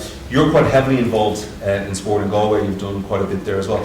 Are there any kind of key lessons that you've come across from building teams and team innovation that you come from that sporting background? Yeah, I suppose many of the people here do know me, and I think there's huge parallels listening to Eric and Pat, particularly, who have built teams. One of the things they've both driven for is trust, and listening to, again, knowing Eric and watching Pat in the last couple of years, they've given great responsibility to their teams. You know, they've let them fail, right? And I think, particularly when you're building innovative teams, you need to have the ability to fail. And I would say fail early if you can, you know, and fail often. And one of the things that I don't see enough of, and it's interesting walking into, having worked in the private sector for many, many years and now working in public sector, I keep being reminded, I don't think there's enough trust there. I see too much fear of failure. Too many people are worried about, and talking about the public sector, too many people are worried about, oh, am I going to fail, and did I cover my ass, is the right process there, or whatever. I think the fundamentals of team sport are essentially the same, whether you're working in software development or hardware development or any form where you're striving to push people. So firstly, I think there's a huge element of trust. Secondly, I think, particularly in the west of Ireland, there's a tendency for us to look east and say, you know, what are they doing on the east coast? I think that we need to set very, very high standards for ourselves. And I particularly think in terms of, I'm a little bit like Pat, I feel like standing up, but I won't, because I don't want to be the comparator. But I look at teams and I say, have we actually set an excellence target for them? And you know this old saying used to have, good enough is good enough. It's not good enough. And the teams that I've built and led in technology have all been about diversity. So recognising the value of different people, and then challenging them, and, you know, setting really, really challenging targets, but not saying we'll be the best in Ireland. You have to be the best. We're playing on a global stage, so just as Pat and Eric are talking about playing in Europe, we're actually playing and innovating on a global stage. So for us, the fact that we're on the west coast, and people can say we're in the periphery of Europe, we need to turn that into the leading edge. We need to give ourselves an advantage. Where we live is an absolutely incredible place, but I certainly feel, and I'm going to get off a slight hobby horse for a moment, I think we need to encourage young people to become entrepreneurs earlier, and instead of going on a magical mystery tour around Australia for 2 or 3 years discovering themselves, I think we need to get people who discover themselves trying in business and having fun doing that. And I worked I'll close on this, I worked in the US for a few years, and one of the things I loved about it was you had all these kids being hired into multinationals who were failed entrepreneurs. And it was like a red badge of courage. You hired those people first because you knew that they had a curiosity and a willingness to try, and you brought them into, at the time, work in Nortel, and they were fantastic because they brought a freshness, and they weren't, they weren't people that just wanted to turn up and attend. They wanted to make a difference. So I think that the things we should learn from team sport about focus and drive for excellence is very important, and I think the other area is going to be diversity, so that you have to include different people. And I go back, I use an analogy about I remember turning up when I started the dating game, turning up at home with these various ladies that I'd arrive home with, and my mother said to me once, you know, why do you always come home with these girls, you know? Because it's a good thing or a nice thing to do. There's a huge business case, you know, so diversity hits the bottom line. If you're good at diversity, you know, you drive performance, it's about, you know, getting results. So if you can, you know, and we've lots of data to support that. But you know, from my perspective, you know, I mean, my entire 17 years at Dell is all about developing a culture, actually. You know, and having that culture to the organisation. And through that culture, you attract, you retain, you develop people. And it's just as you were saying, people is, are everything at the end of the day for an organisation. So, we've been on this journey forever, so diversity and inclusion is how we brand, a lot of the strategy around, removing barriers within the organisation. But a couple of kind of interesting things we've done recently, and I'd like to share them because they're more around best practice. So, we recognise that the workforce is changing hugely. And, we've set up, and we're looking out and we're saying, what's our vision for 2020 for Dell to continue to. And when you think about, our workforce and our labour globally, we recognise that, it's diverse today, but it's even going to be more diverse by the year 2020. So for us, that's a critical initiative.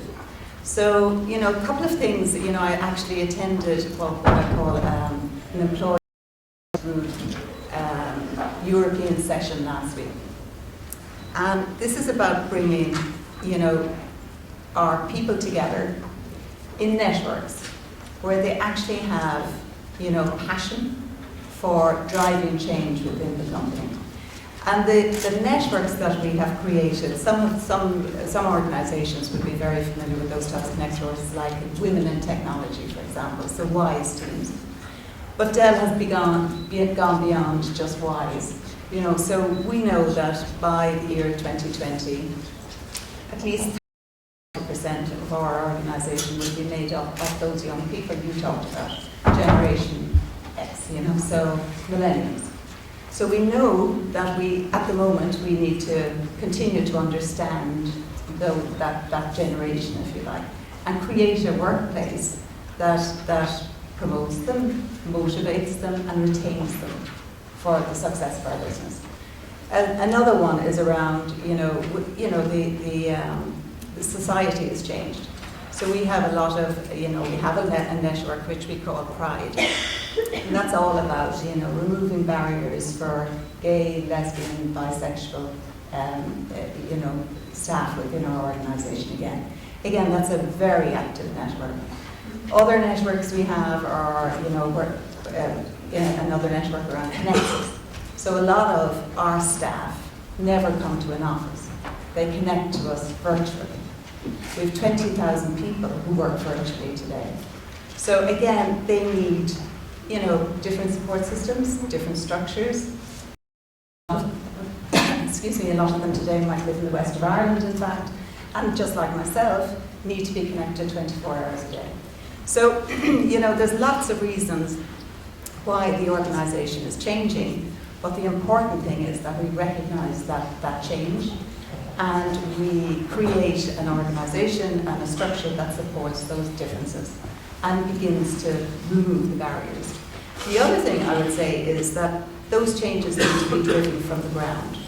So it's not all about leadership, but it's about giving people the space and the room and I would say the confidence actually to put their ideas forward. So a lot of it is around removing those barriers, allowing people to take risks, becoming more creative and innovative, but at the same time creating a workplace by which you can do that. So, that's just a simple idea that we've done recently. Nora, I might come to you now in relation, and Fiona touched on the whole element of people working in different sites and people not coming to the office anymore and teams being built remotely. The Space University and the Space Programme, I can't think of a better example of something that's going to happen here. So how does that work, and the different people that you work with on those programs who are all the way around the world, how does that work for you, and how do you build that as a team at Yeah, absolutely. So the International Space University, as by its name, it's hugely international. And in chairing a department, so the Space Studies programme runs every summer in different locations around the world. It's been in Europe, America, Australia, it's been all over the world. This summer it's going to be in Ohio in the USA, and we have been planning the department since well before Christmas. And like that, it's really to look at how can you bring people together months before the departments are actually happening. And you're hugely dependent on Skype, email, computers, internet to network with all those people and really put them together.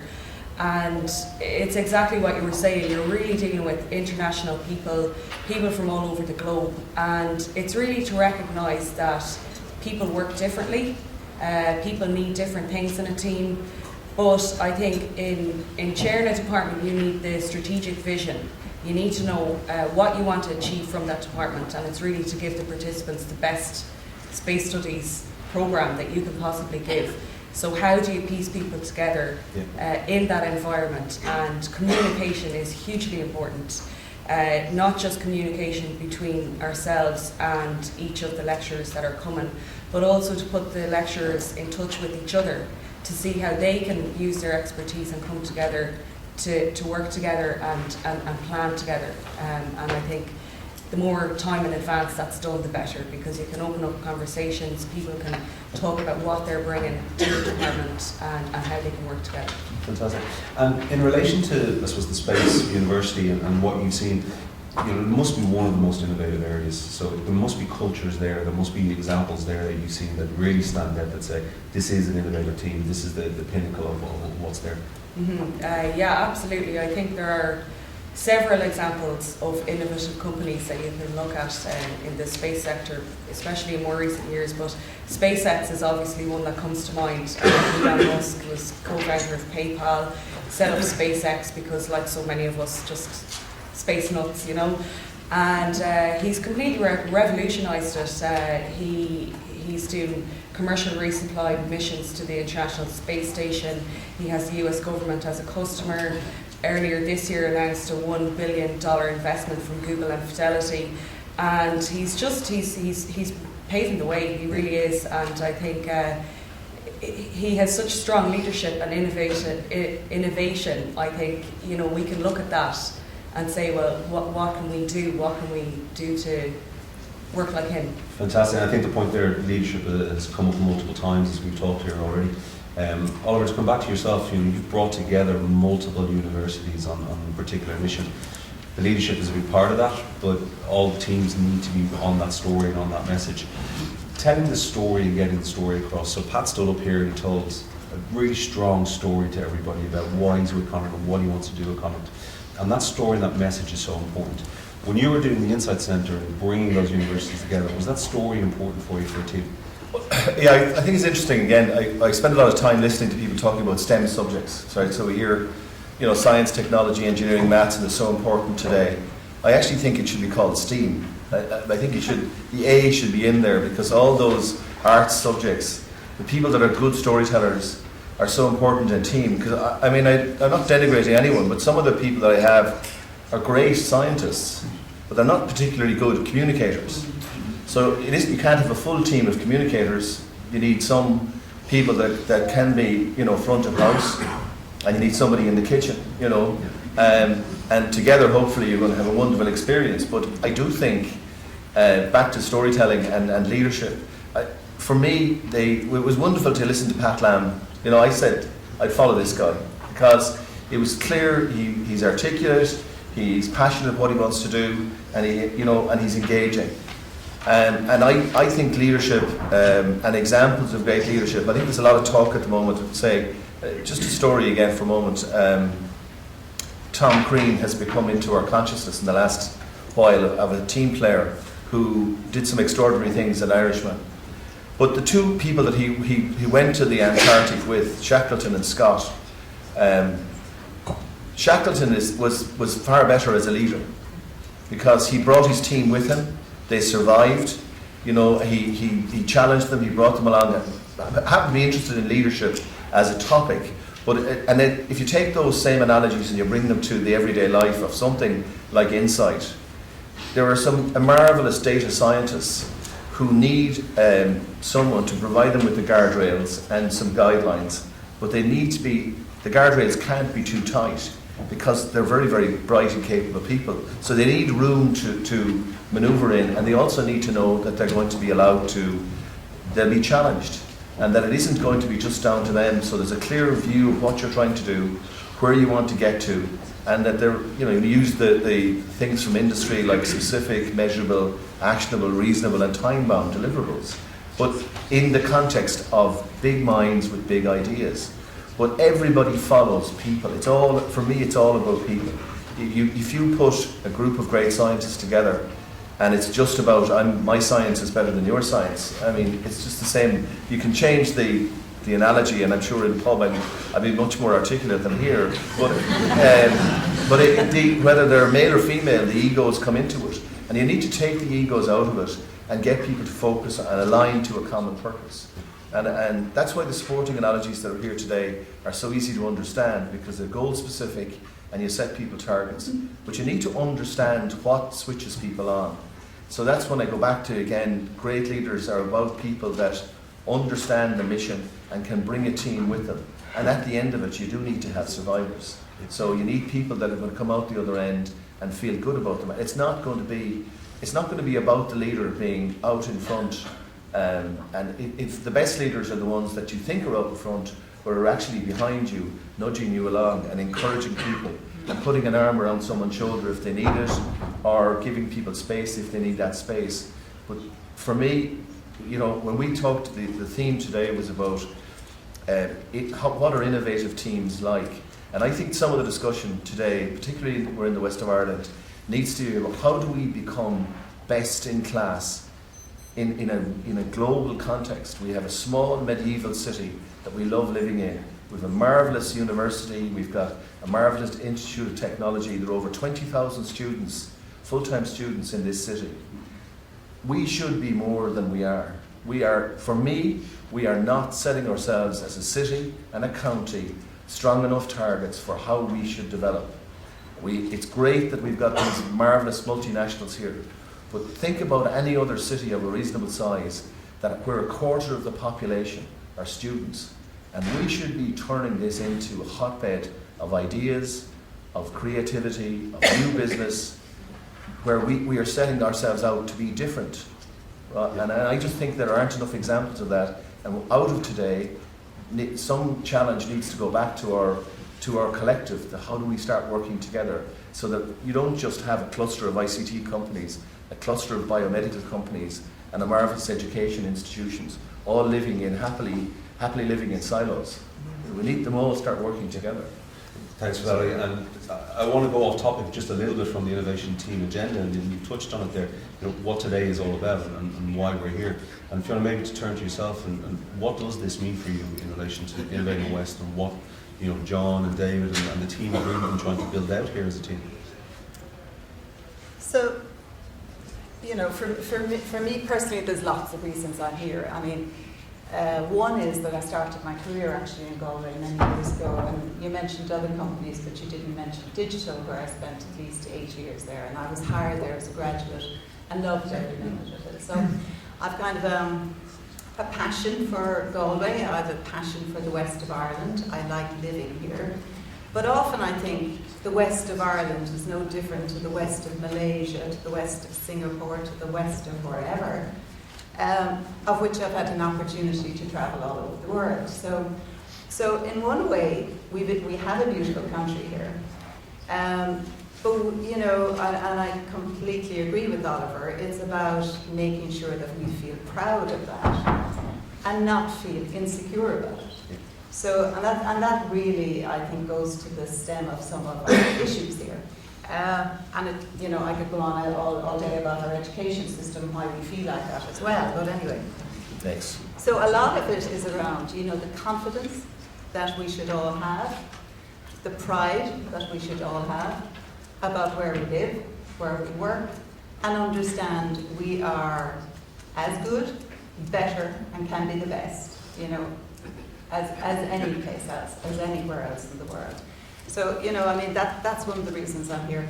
And then all the normal reasons that we're here to network, we're here to learn best practice, we're here to learn more about innovation.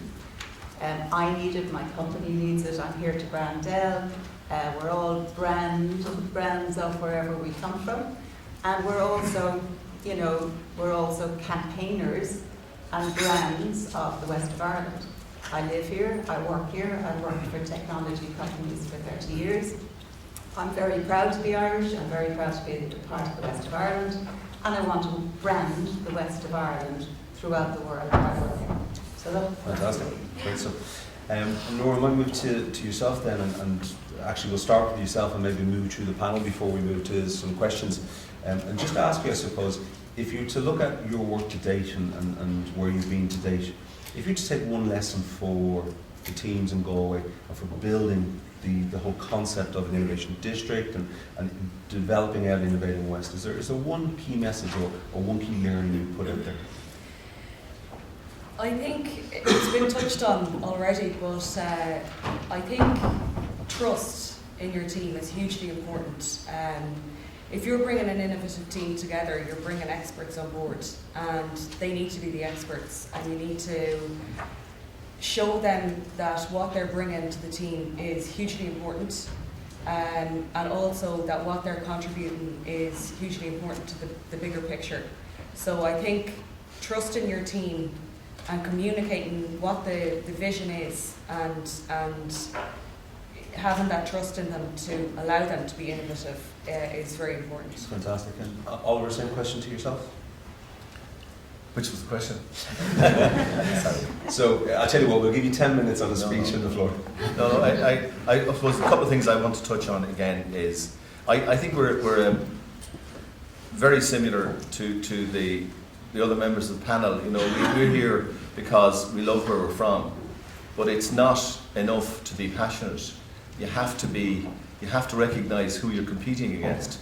So for a small company to succeed, we do need mentors. So there are mentors here that could help some of the small companies that are starting out in how do they get outside, how do they win markets. They can learn from others. So the networking is hugely important. But I also think in terms of asking people to think outside the box. If you lived in California and you said, well, actually the town I come from has a TV station, it has the native language on its doorstep, it has all of the local culture, it's the cultural capital of Ireland, and yet we don't have an art space, as an example. We don't have a space, really decent art space in this city of ours.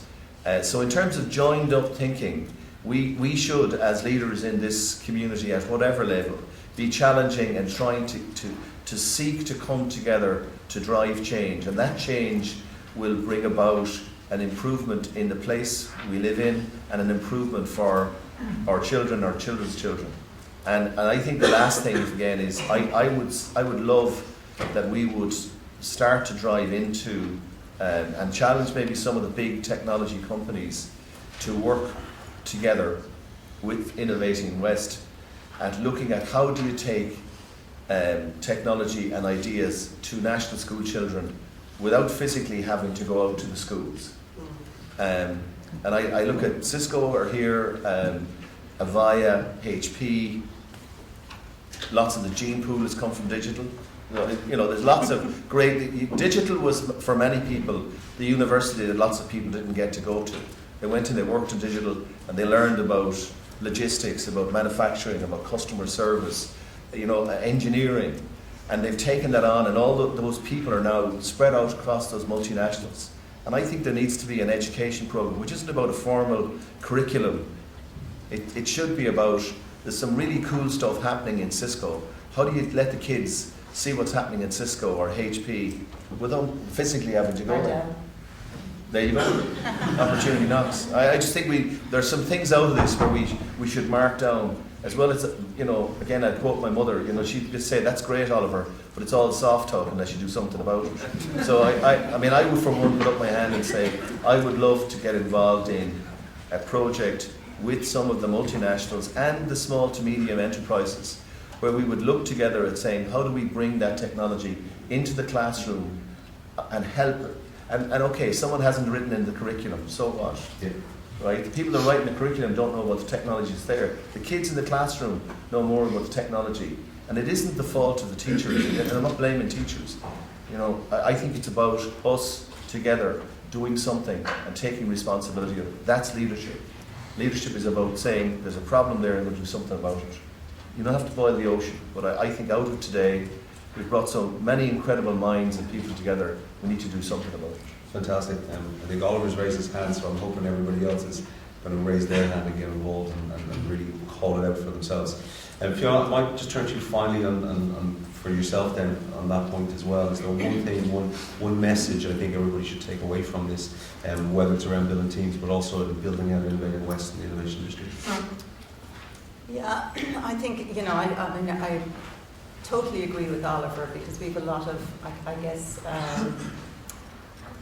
we have a lot of reach out programs, you know, that do happen from multinational bases into communities. And what I've noticed most, I think, is a lot of the efforts that we've been making in Ireland, you know, are very passionate, are very driven, they're very good. But what's missing is that joining the dots. You know, it's a bit piecemeal, it's a bit hit and miss. It becomes a theme for a period of time. And, you know, Dell and I'm sure many organisations often suffer from the same thing. So, you know, a lot of what we espouse now is around what both Nora and Oliver talked about, is that sense of collaboration. You know, and collaboration is very different to, you know, leadership achievements. It's more around, you know, how do you fill in that space, that grey space? How do you get that cross-cultural, that cross-connectivity, that between the dots, you know, connecting the dots. And I think that's what we really need to do for Ireland, actually, is connect the dots. Forget the egos, forget the private-public divide. Just get on with it, you know, and go take actions, you know, so that's... Fantastic, thank you. Before we finish up with the panel, are there any questions from the audience or anything that you'd like to pose or ask? Oh, we have a hand over here, yeah? I just ask, what do you find works in terms of attracting top talent into Galway and the West? And is there anything we can do better in the West to help attract people here? Great question. Anybody like to volunteer? I think first of all, it needs to be an attractive place to work. If you were bringing, and I touched on it at the beginning, if you're trying to bring somebody in from another culture, it isn't enough to sell them on the package and then, you know, with respect, hand them an apartment in Duishka and say they're going to settle in. As I've seen happen, we have to take something to say, right, we're going to be better at welcoming people in and making them feel part of something. Because I think when particularly creative people come and they look at Galway, they see a great educational system, they say a vibrant city, I think, albeit one that's good from 8 at night to 8 in the morning, not necessarily the other way around, but I think we need to make sure that they're all inclusive, that it's a full package, and that when they are here, when we land them, we look to retain them. Again, it's about people. Have we got good HR systems? But the attractive people is, most people, in my experience, will come for exciting work. You know, if you're working in something that's leading edge, and if they have a bit of experience, are they going to be given an opportunity to grow? So will there be opportunities to grow? Those are the things I think. Fantastic. I think just sorry, add there go ahead, on the acquiring talent piece. I think, you know, for us anyway, you know, I mean, I'm highly involved in hiring, you know, all my life. But I think what we sell our company on is the ability to build a career. So it's not about that immediate, what Oliver just said, the package, the attractiveness of that, or even the here and now, you know, where you're going to live and what the community looks like. It's more around how can you grow and develop your career at Dell in this case. So it's, you know, we've got to make the location, you know, in which we have these companies attractive as well. So really pushing that innovativeness and creating the centres of excellence. So, for example, in Dell, in Limerick, we're known as being the centre of excellence from an operations perspective. And that's what we brand ourselves with. We're now centres of excellence for services as well. So it's just about building that brand around the location that you're currently in. And of course, you can have your location anywhere. So it's really pulling that together so that you can brand yourselves as an attractive place for a certain set of skills, and from there individuals can grow their career. So that's how we do it. Fantastic. We're tight on time, Nora. Maybe I'll just give you the last word if you wanted to address that question as well. If there's anything you wanted to add, or I think if people are in an environment where they can grow and can progress, they're much more likely to stay working there. I mean, you can go back to the example of SpaceX again. Cutting edge. Those people would work 50, 60 hours a week because they want to be there. It's not that it's a job that pays the bills. It's a career, and it's a life choice that this is where they want to be. So yeah, absolutely, just agree with what guys have said. fantastic. So we're tight on time, so we'll finish up there. So if we can give a big round of applause for the panel.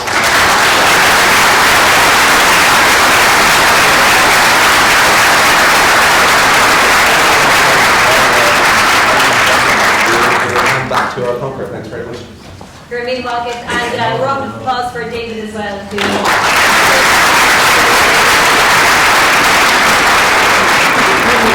You're all enjoying the morning so far, and you're all feeling inspired. We're going to take a break now for teas and coffees, and if you could be back here in about 20 minutes at 20 to 12, that would be great for our third panel. Lovely. Thank you very much.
Oh no, you're it comes and goes.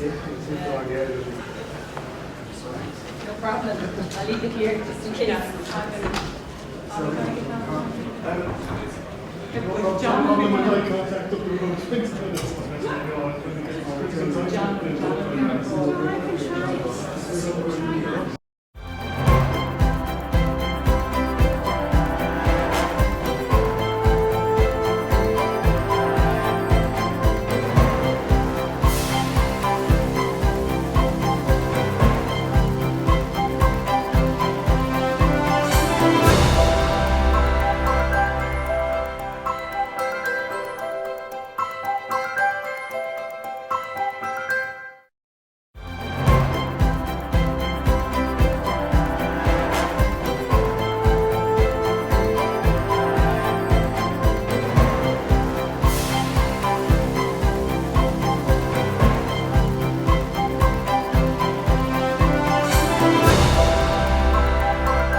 you the boss man. But it means you'll have to.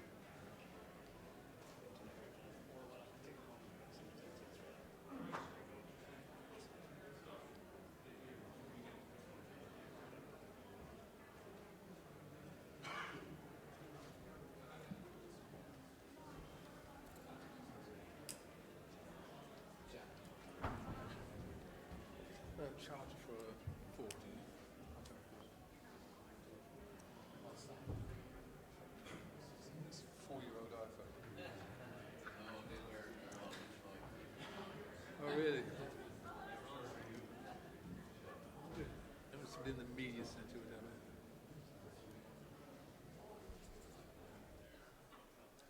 All right. I'll keep my scrounging to myself then.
See you later.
break again for lunch. So our next panel discussion is being chaired by John Breslin, who spoke to you earlier, who is the co-founder of Innovating West.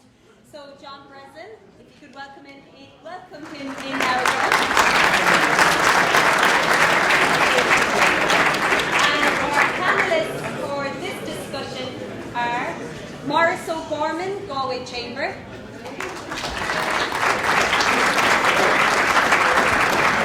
David Silk from VP Juniper.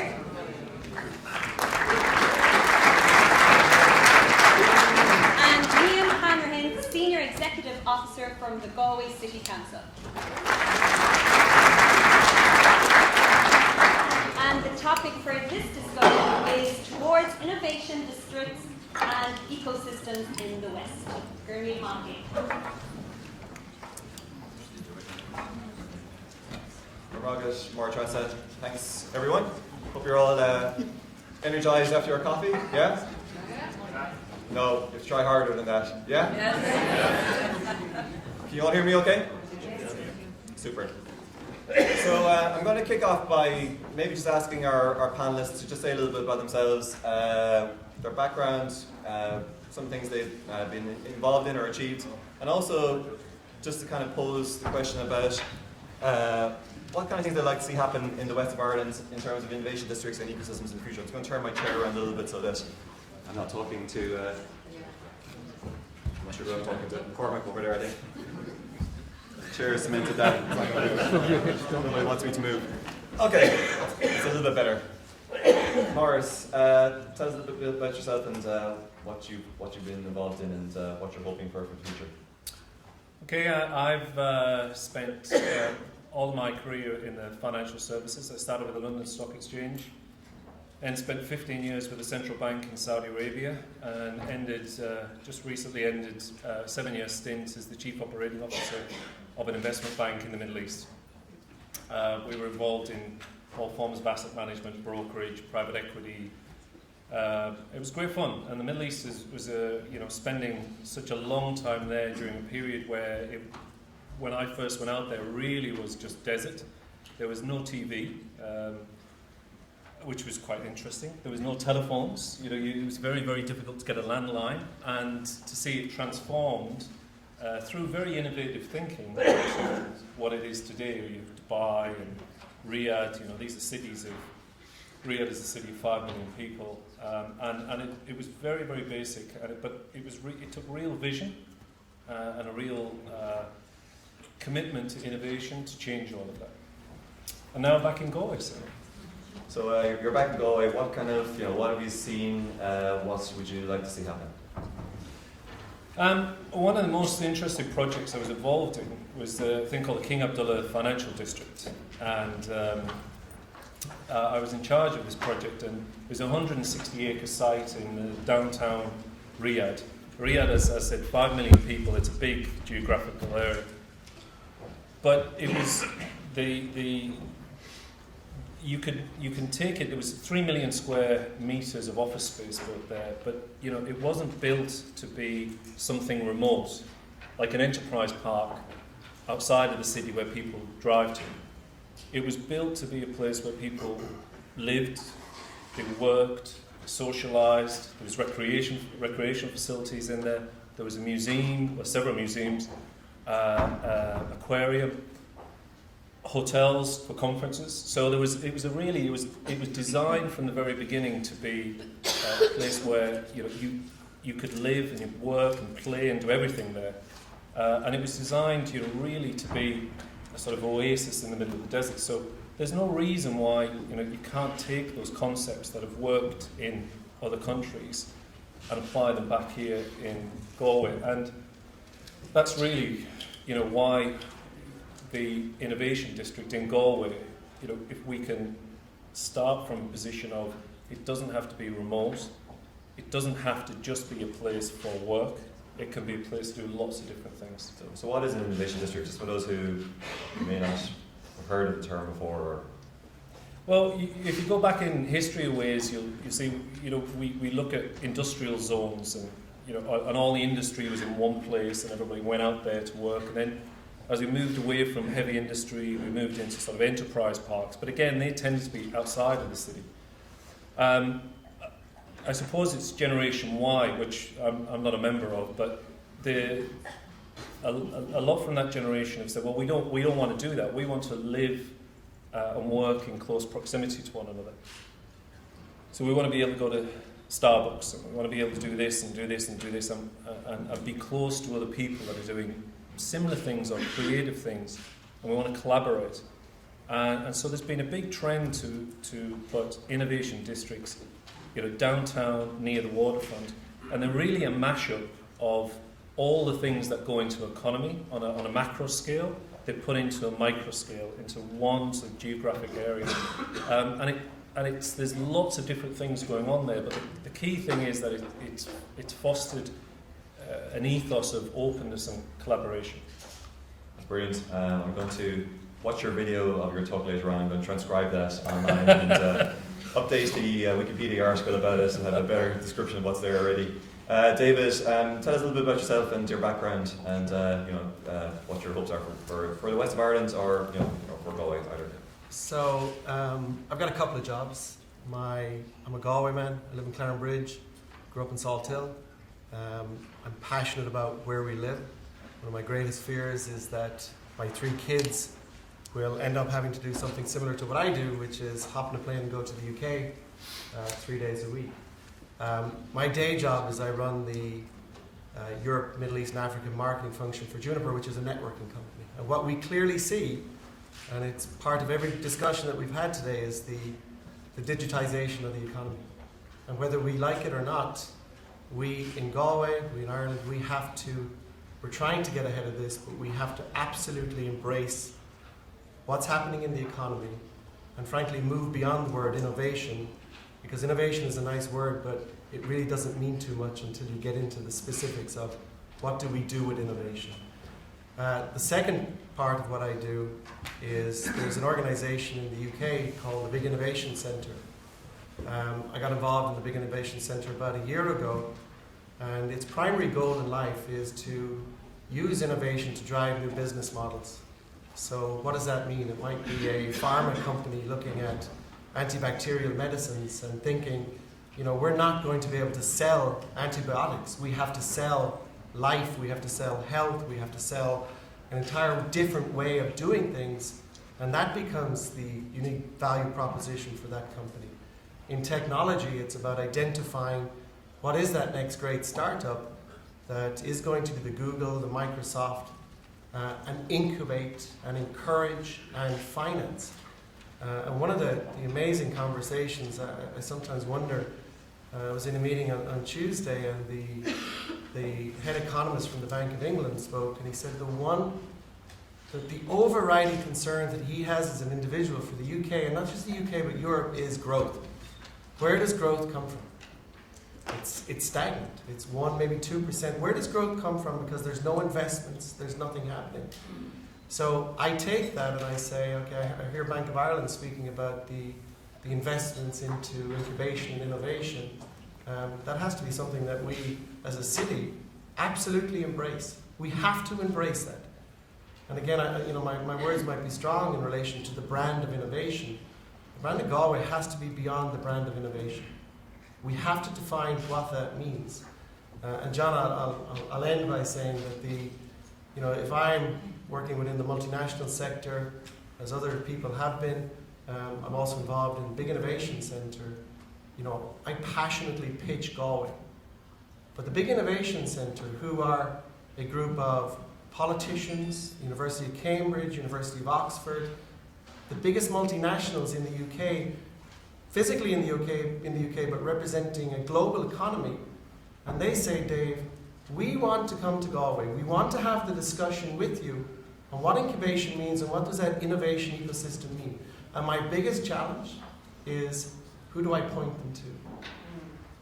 So if I had one call, and I'm an action-oriented person, I always have been, is we have to walk out of here in agreement on who do we call, who do we talk to as a body, ideally an independent body that drives the vision of Galway, that drives what we stand for, make sure the right people are there, and we create an action plan that we can deliver on.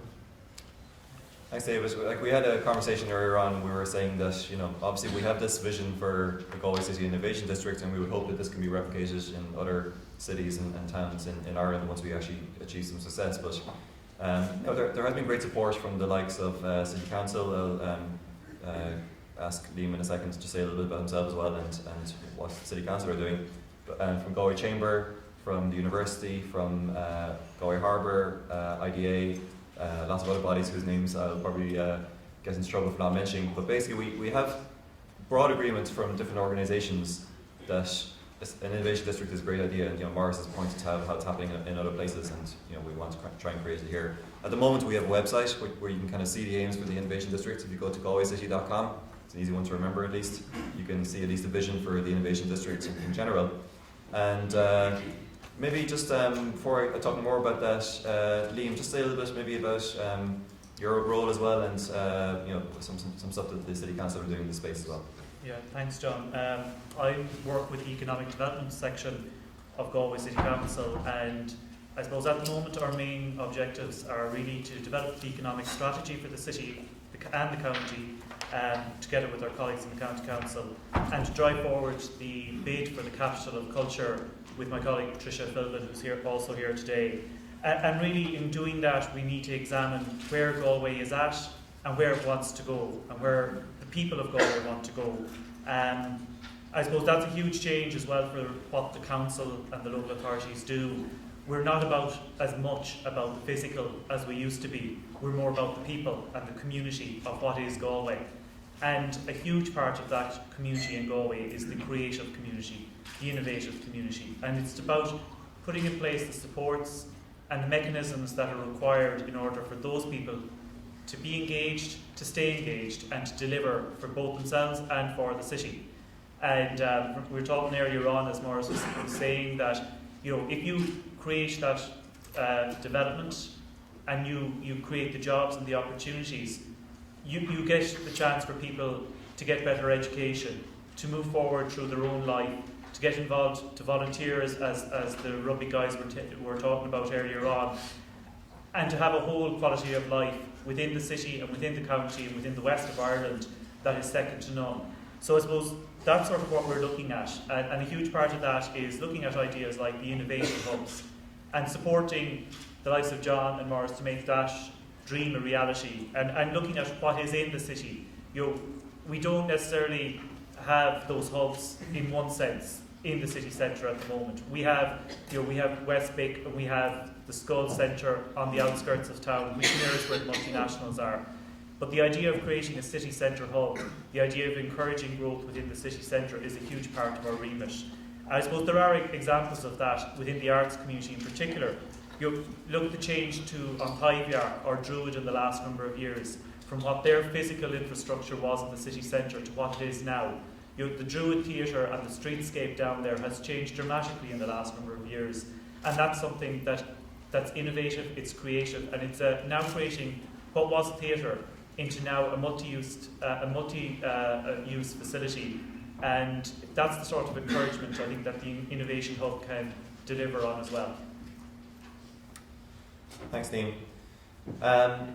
So you know, maybe just say a little bit about the vision for the Innovation District, and you know, we can maybe, if you want to chip in and add a little bit more to it. But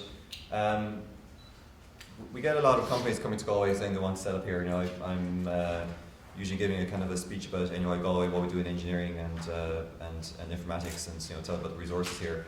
And a common thread seems to come true for a lot of companies visiting here, that they were missing that downtown hub that, you know, Morris alluded to in the Innovation District idea, and that Liam has mentioned as well. So you know, for example, in Galway, a great place to be, lots of talent. Ollie mentioned this earlier on. We've got 20,000 graduates from the different colleges, but they were missing that place where they could see themselves being located downtown. We've had a number of companies who've rented office space because they wanted to be downtown. They wanted to have that place where they're near to the cafes and the restaurants and all the other stuff that's going on. So rather than, I suppose, putting in a very long-term plan, we said, well, why can't we just get a building and see if we can actually develop something? Can we actually bootstrap this, go the startup way, see if we can actually find a place and repurpose it, kind of as Lee mentioned there. So we did a little looking around. We've identified a building which is close to the city centre, close to the train station, formerly a Guinness supplies store, and we've given it the working title of Portershed. So if you go to portershed.com, you can see information on the idea for this first step, and what we hope will be a larger innovation district in the downtown area near the train station and the Galway Harbour. But maybe Dave, I'll just hop to you, since you kind of mentioned it. We need this representative body that will be the face of not just the hub, but also the more general face of innovation, let's say in Galway or even in the west of Ireland. That someone like the big innovation centre, or let's say the US innovation districts, could actually come to and speak to and give their advice on what's happened in the past and help them to build the connections that are needed to create whatever innovation district in the future. So you mentioned an independent body. Like, is what would you see that being? So the first thing I would say is one mantra in my life is to surround myself with like-minded people. So if there's a way that we can, there's always a way you can do something. And I fundamentally believe, without being overly controversial, I think we're underselling ourselves. I'm fully supportive of the Innovation Hub, I'm fully supportive of development of downtown and driving technology. But I don't want that just to become the conversation, because it's too small. Yeah. So again, to go back, and what companies like myself we deal with Juniper is there is another revolution that's happening beyond the industrial revolution when it comes to beyond the internet, but the digitization of business and what that's doing for business models. Galway, again, let's just restate the Apple announcement from last week. The impact that had, not just here, but again, we've got the politicians in the UK asking the question, why is a company like Apple choosing Galway, in Athenry, outside, and the tremendous opportunity that creates. So I think we need a wider conversation. University has to be part of the conversation. University will drive the research, the academics. It should be provoking. We need the idea. We need the investment bodies in the government to be part of that. We need the city, we need the Chamber of Commerce. We also need people that have lived this and have tried to do this in the past. There's been some amazing work done by the likes of ITAG in Galway, where they've positioned the information technology group, and that has been superb. But we have gotten to an inflection point, not just as a city, where we just need to think a little bit bigger than we're thinking today. So when I talk about the vision and talk about the people that need to be involved in it, I'm not going to say it's X, Y, and Z, but we've got to create a vision beyond what we're thinking today, because it's too small. Fiona mentioned this earlier on in the panel that she would love to better promote technology in the West, and I suppose that in one respect you need better marketing, I suppose, of all of the whole ecosystem in the west of Ireland and what's there at the multinational and startup level.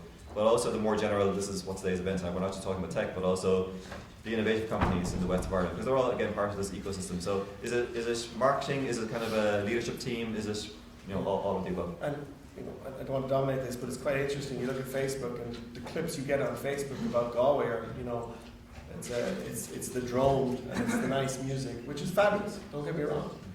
But there is not that visual around in 2020 how Galway drives the technology forefront, how Galway becomes the digitization capital. And I've seen the words used around the Silicon Valley of Ireland, and I kind of react to that, because I just think we're trying to be what somebody else has been before. We don't need to be. I think we really need to create our own destiny. The companies that are here, the startups that are here, the people who have lived these wars and have brought in, the multinational companies, it's such a powerful base. So we need the market, we absolutely do. We need the vision, but most importantly, we need doers, because we've got to complete what we started. Morris, when you're selling Galway as an innovation place to do stuff, what kind of what things would you highlight? Like, what's the strengths you see in Galway? Just before I answer that, just to touch on your point there, Dave, is Mike Devan, who's sitting up there. He leads a group within the Chamber on economic development, and I think one of the things Mike led the team last year was on the development of an economic development plan. And our view was, we could have spent a long time on vision, and we could have pulled in lots of, but really what we also want to measure that with is, is action, and measured action, but not just fully going down the rabbit hole. So I think, we should work on the vision, and I also agree, but I think it needs to be boxed, there needs to be a time around it, because you can spend too much time deliberating and then not actually achieving much from it. I think, from one of the things that has, since coming back to Galway, the great thing is people's love of Galway, and if you bring a company in, there's a chap coming into Ireland in 2 weeks, and he's an investor, and he's coming over to Galway, and you just know when he comes here, the people he's going to meet are just going to sell Galway without any prompting, and they can, but it is that thing, as Dave's saying, is getting people to come here is a real challenge. There's a government organisation which has been set up, and I met them 2 weeks ago. They've got a big bucket of money to invest, and the chap who's in charge of innovation, I invited him down today. He couldn't come. His title is Head of Innovation, and he couldn't come to Galway, and it's a 2-hour drive. And if you can't get people from Dublin to come here, that it's so important that we have a really tight marketing approach, really with very clear spelled out the values, why you should be here, to attract people into Galway. I think that's the big thing. We've got to sell Galway. And it's challenged at all the places, like, we think we're bad in Galway, but if you're in somewhere else where it's slightly more difficult to get to, then you're trying to get someone from Dublin. It's a much larger challenge, right? Yes. Liam, just in terms of innovation ecosystems, like there is this project Urbact, which is doing similar stuff around Europe, right?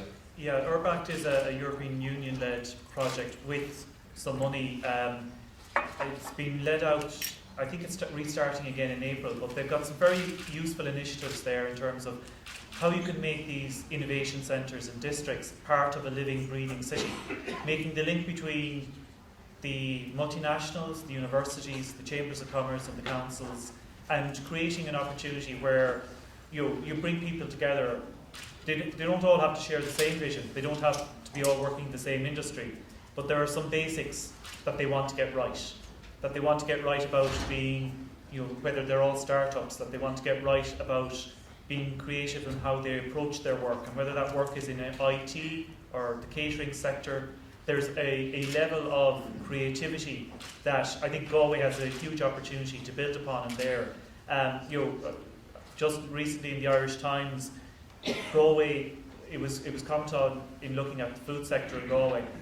10 years ago, nothing in Galway was reaching the top of the pinnacle for reviews. Everything about the Irish Times review said Galway is now the pinnacle of the food sector in Ireland. Working from everything from our restaurants to our producers to selling our product internationally. And that's something that was grown organically, locally, from startups, from people who came together, who created interest amongst themselves, competition amongst themselves, and support amongst themselves. And I think that's the sort of approach, particularly, that can be useful. I think there's a huge opportunity for us to do that. I just want to go back and say, marketing the city is one part of it. Branding the city is, I think, a much bigger part of it. We have a brand of the city that looks at a city of the arts and a city of festivals. We have a university and an institute of technology that looks at a city of learning. We have a huge, with the Connacht lads here and the GAA and Galway United back on the road, you have a sporting city. But how we brand that together as a place that you live in, you work in, you visit and you invest. And bringing that together, marketing is part of that strategy, but I think we have to bring it together and decide what is the brand for Galway from now until beyond 2020. It's a good point. Some of you may know I drew this map last year, the Galway Tech Map, which showed all the multinationals and the startups. And I think kind of seeing it on one sheet gave a kind of feeling for what was in the ecosystem. But that was only one layer, that was just the tech layer. You can imagine doing the same thing for the medtech sector. It would probably a very impressive map of the medtech sector in Galway, showing all the startups, the multinationals, the groups, whatever. And we could have multiple views of that. Again, it's only it's kind of part of the branding, I suppose. But I think that combined with that, you need to have the actual physical meetups, the actual coming together of those various people, those entities are represented in these kind of these networks. So it's branding, but also making sure those people know. Because even with the tech map, I think a lot of people on that didn't realize that those other companies were on their doorstep and said, "Oh, they're here. Let's have a chat with them." So there's awareness, and then there's actually forming connections. One of the parts of doing that, joining up the dots, as you said, is trying mapping out what's there, mapping out at all levels. And on the 23rd of March, there's a session supported by Enterprise Ireland on the Regional Action Plan for Jobs. And a huge part of that is going to be looking at mapping out everything that's around the place, who's working on what, where they want to go in the future, and planning out for the future there, for the next couple of years, where we go with all of this. At a regional, because Galway City, if Galway City doesn't go forward, the region doesn't go forward. The city as an entity has 75,000 people living in it permanently. The region is a 250,000 plus. And that is brand Galway, that's the brand West that we have to look to. If we don't look for the brand that stretches from South Galway up into Mayo and out as far as Athlone, we're not going to have the critical mass that's needed to drive the city and the rest of the region forward. Okay, so I suppose just to maybe wrap up in terms of actions, I'd like to kind of get some questions from the audience. But if you wanted to, form the ideal task force to tackle whatever, like you're involved in diaspora, for example, in the Galway Chamber. But I don't want to lead you towards diaspora, but what would you do if you had the ideal task force? You could assign any people onto it you wanted, and what would you make them do? And I'll ask the question of each of the panel members. Who's going to be on your A team? Who's going to be on the A team? Well, you, John. Hey! You're going to lead it, John. Oh, I think Dave sort of pointed to all the actors that need to be on there. The university, the chamber, the city. You need to have those people on there and create that common purpose and common goal. And physical proximity doesn't necessarily lead to collaboration. So it's a mindset of saying we all need to collaborate to achieve the goal.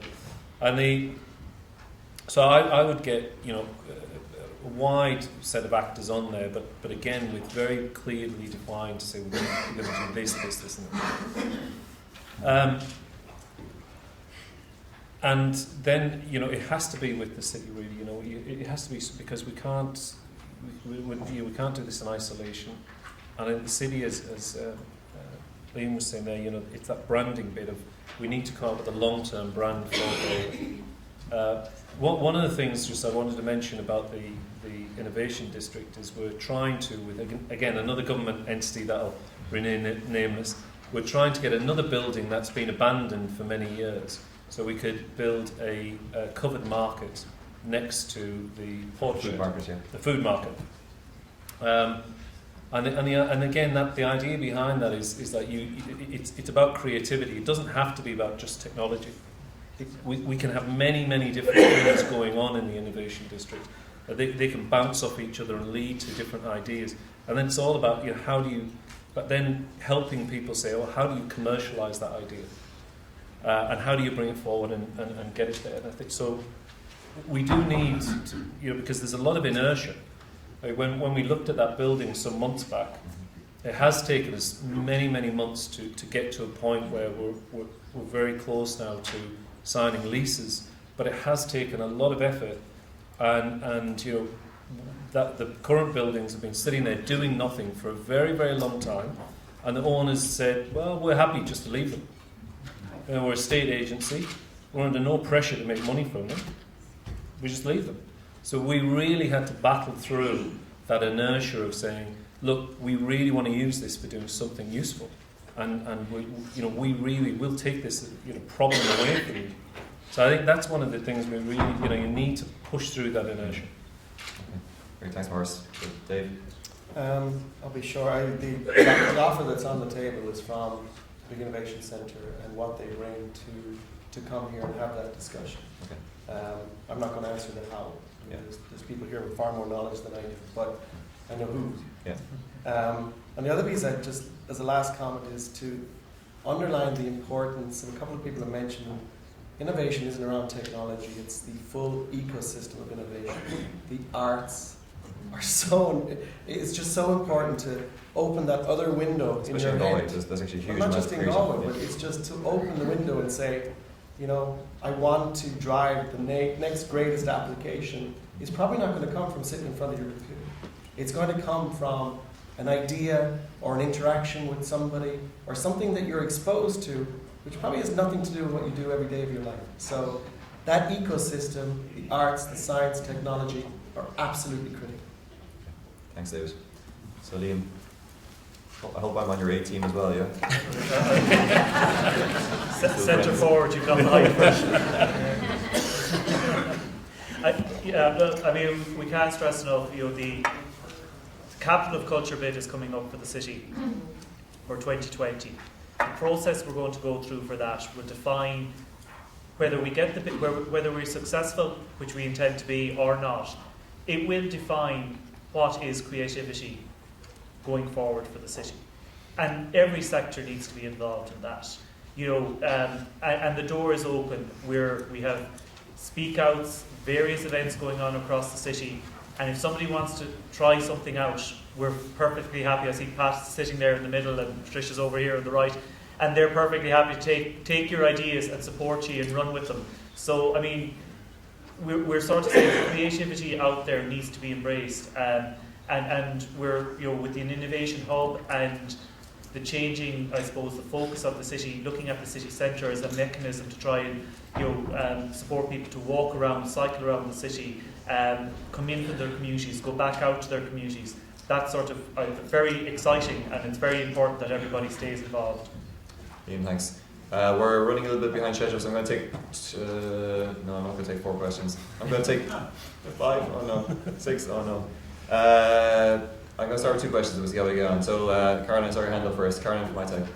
Hi, I'm Caroline with the Information Technology Association. I suppose, just want to reiterate what David said about the importance of the brand in the city, and I know we've had conversations with John on this before, but just to make you aware, there are a small group who have had a number of initial meetings from the medtech, the technology sector, from Amgen, some of the SMEs about the importance of the branding of the city. ITAG are just a facilitator at the moment. We do understand that it's bigger than us, but what we're doing at the moment is we're trying to raise some funds so that we can go to the likes of Liam and the City Council and say, we have some money behind us, we know it's an expensive project, and that maybe the likes of the Chamber and the City Council that will come on board then and say, yes, we need to brand Galway as a bigger than just technology, biomedical, there's all the research and development, there's all the SMEs, there's so many fantastic things that are going on, and just to put, as Mark Anthony said, to put the canopy over the bazaar. So, you know, I just want to open that up. A small group have met, and they've met numerous times, and we'd be delighted, maybe that something like yourself, David, Lean, and yourself could come along to the next meeting, and we'll push it out there. Anybody really that's interested, if you want to contact us, I have my details, and we'd be delighted to hear from you. Thanks, Caroline. Next question, in the middle there. Sorry. Yeah, sorry, Sue. Michael Joyce, Ryan Hanley. No, I just want to make a comment. While the whole thing of putting innovation centres in the centre of the city is and I take on board your vision, I want to follow up on a point that David said, that the future of Galway and the next economic boom in Galway is going to be based on a bigger picture. And back in the 2000s, the noughties as they used to call them, before the economic collapse, the IDA acquired a 500-acre site in Athenry, which was at the time earmarked for ICT and biopharma. It's still there, and in order for us to actually promote Galway, we need to work to the strengths that I believe Galway has. And that particular centre, to go back to, that particular centre was identified at the time because of the fact, in the location it was, because of the infrastructure advantages that that particular side of Galway had. It has 110 kV going through it, it has gas in Crowell, it has an east-west road, it soon will have a north-south road, And one of the other issues that puts Galway at a huge advantage in relation to other places in Ireland to attract industry, to attract whether it be ICT, biopharma, expanding the huge base that biomedical has in Galway. One of the advantages, say for instance, there's big talk at the moment about extending water from the Shannon to Galway at X number of hundreds of millions of euro, because they only have a 1% ceiling between their ability to create water and use water. There's literally only 1% ceiling. Any problem in Dublin, they're in deficit. Galway currently has a 25% ceiling. They recommend between 10 and 15% for most cities as the ideal amount that it should have over what it uses. Galway currently has 25%. So what I'm saying is that in moving all of this forward, go back to what David said, I think we need to have a slightly larger picture. The American economy is picking up again, and go back then to what other people are talking. I agree. The larger industries need to be put in innovative centres in the centre of the city, but and we need to put the cultural ecosystems there to make it a good place to live. But I think we have to look at the hard facts of infrastructure, and we have to play on the infrastructural advantages that Galway has, and let's play them for the next 10 years before Dublin has the same advantages that we currently have. Michael, thanks very much. We'll take one more, okay, Dave? Do you spot someone up there? I don't see anyone down here at all. I'll just do the mic for some reason. Sorry. I'm probably the smallest player here, but when you were saying about innovation spaces, do they have to be, I would imagine, why would they need to be an actual space for now? Because there's so much procedure, no offense, but procedures and everything with the council. Like, can't they just be pop-ups where people can come? Because I think the biggest problem, I personally had a career and I'm a stay-at-home mother and I'm coming out again. So there's the spectrum. I think I'm probably the only one here like that. But I only found out about this because Dave Cunningham came through a LinkedIn, and I tried to get others to come here who are very intelligent, very creative, from different backgrounds, and they saw the list of corporates, and they thought, oh Jesus, I won't go to that.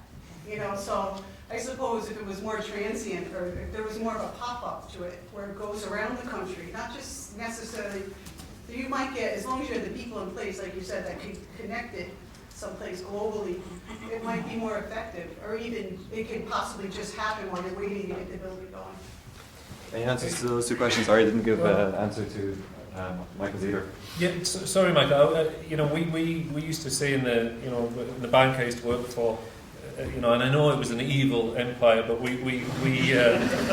you can't sell people things that they don't want. So when, as John said, we've brought companies into Galway and shown them around, and what a lot of the companies, the tech companies in particular, are looking for is those downtown sites, which are available in other cities they're coming from and other cities.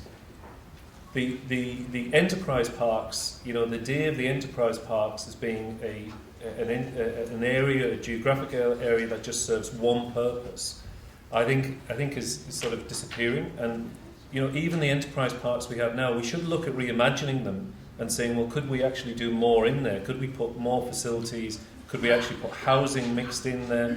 Do we need to just have this site of? And there will always be as well the need for greenfield sites. But really, we've got to, it's difficult to sell people things that they don't want, and the companies that we've brought in, have clearly said they don't want a greenfield site; they want to be downtown. Now, in terms of the geographic, I think proximity is important, and I think that collaboration. It needs to be just an easy thing.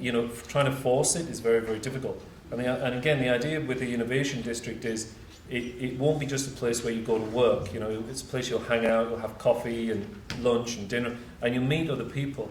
My experience in the financial services, that's how we used to get lots of things done. We would meet lawyers, we'd meet accountants over lunch and dinner, and we would come up with ideas of how to sell investment products of mass destruction, and we did it quite well, you know. So it was, but a lot of it was informal, you know. A lot of it was, hey, that's a really good idea, you know. We could really do, and then we go back to, let's say, you know, these public. We come up with the ideas in the public spaces, but then you retreat back to private spaces to actually sort of the execution bit. That's when the lawyers charge you lots of money on that. But so it was a really, you know, I think you do need to be geographically close to one another. And that's I can see a TV show, Morris. It's rival Mad Men. Just I suppose about your point about the corporates, we will have a bunch of startup people later on. It'd be interesting to hear from those startup people where they were 5 years ago and how they've got to where they are now. So hopefully that would also balance some of the stuff we do. Listen, thanks everyone for a fantastic panel, and I shall hand over.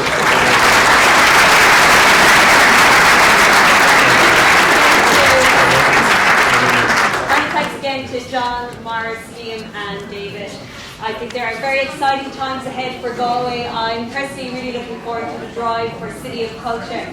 Okay, we have one more panel discussion if you want to stay with us before the break. And the topic for this discussion is being part of a successful decentralised team. And the chair for this discussion is Katrina Blewett from Western Regional Manager in IDA Ireland. I think Katrina is somewhere around here. And the panellists for this discussion are Tom Ford, Digital and Activation Leader in Bank of Ireland.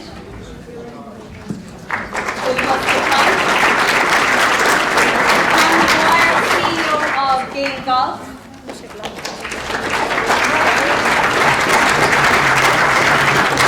Paul Duggan, Global Account Manager with Google.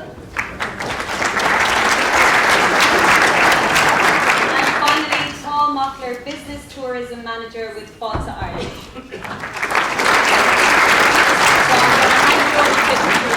And we'll be breaking for lunch right after this. Gurmil Malgi. Good afternoon, everybody. Hopefully you can hear me. Is it on? Yeah. Hope you're all enjoying the session so far, and it's great to see such a turnout. Oh, there, that's better.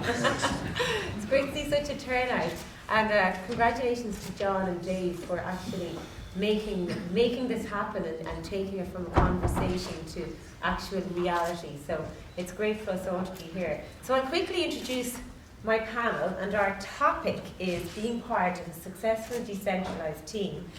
So we have Tom Ford, who's the Digital and Activation Lead at Bank of Ireland, and obviously Bank of Ireland are also one of our main sponsors here today. So we might talk a little bit as well about how Bank of Ireland have come to sponsor us today, and digital world with Bank of Ireland, and we'll be very interested to hear more about that.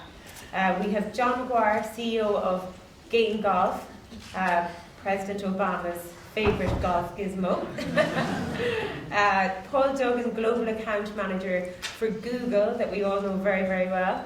And Paul Mockler, Business Tourism Manager for Fáilte Ireland. And again, another group who play a very prominent role in today's event. So, Tom, let's go to you first. And perhaps you can tell us a little bit about your role and also just being part of a decentralised team and what that means to you. Okay. I suppose the first thing I'd say, just on behalf of Bank, we're absolutely thrilled to be sponsors here.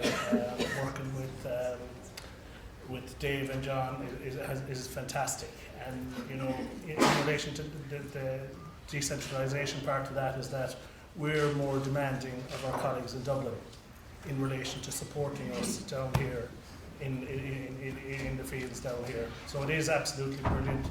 The support we've got has been amazing on that front.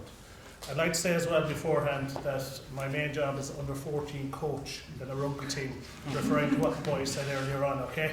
So that's my main job. My role is that, I suppose, digital disrupts everything.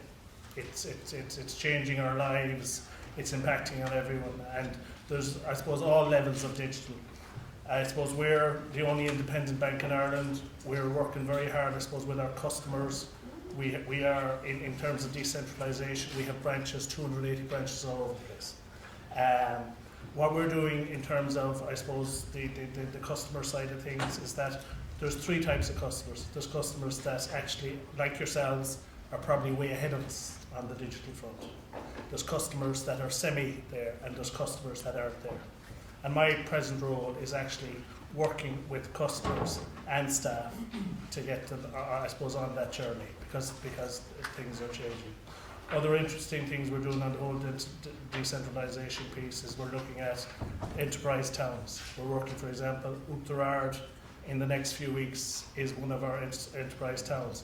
And what we're doing is we're bringing down our social media team, our sector specialists, our sector experts, to work with the people, the customers, the non-customers in Upterard to try to generate commerce and tourism. And how have you chosen those locations? We were doing about 20 around the country. And for example, we did Boyle a few weeks ago, which went very well. Upterard is next, and there's another town in County Galway that's coming up fairly soon, which I can't name yet because of the Freedom of Information Act. No, that's brilliant. It's very interesting, obviously, Bank of Ireland being the traditional customer interface with the customer and just seeing how digital is taking over and how you're adapting to it. And as you say, it's not just customers, it's staff also. So it is really interesting. It is. It's exciting because we're decentralisation. We are decentralised because we are in every parish in the country, and we want to stay in every parish in the country, and it's very important to us. We're working very hard with our customers to actually support them. And there are more efficient ways to do it. There are more cost-effective ways to do it. And we're working very hard with our teams on that. You'll see locally here we have our Maingard Street branch as the first digital branch in the country. In Maingard Street we have an enterprise lounge. And an enterprise lounge is where anyone it's a shared working place, anyone that's working that needs an office can use an office. And that's, I suppose, if you're talking about innovation, it's well used by people that don't have offices. Okay. That's fantastic. Thank you for that Thank intro. you. I'm going to move the microphone along. Oh, you have yours. Can I just say one thing about John? Sorry, no, but I was talking to him outside. I'd engaged with him on the phone and by email previous to this, but I never met the man. It's great to meet you, John. But what I'd say, I looked at his phone and he has 21,585 unopened emails. So I'd ask John to answer why.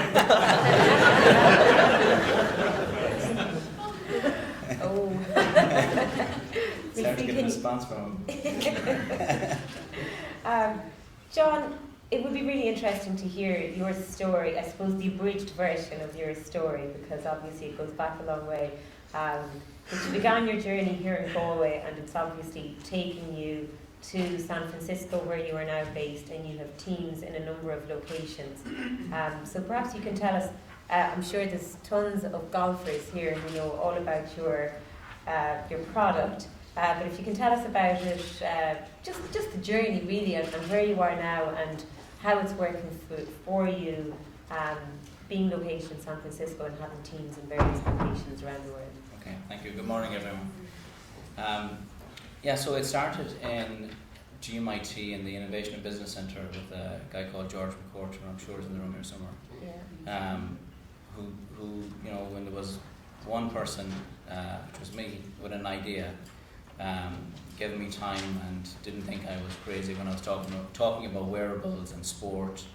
At a time in Ireland or a time globally actually, wearables, Internet of Things, was never a topic of conversation. And then it went from there to realising I wasn't going to raise the finance that was needed in this country, at least to start it, or to get it onto some sort of a growth projection.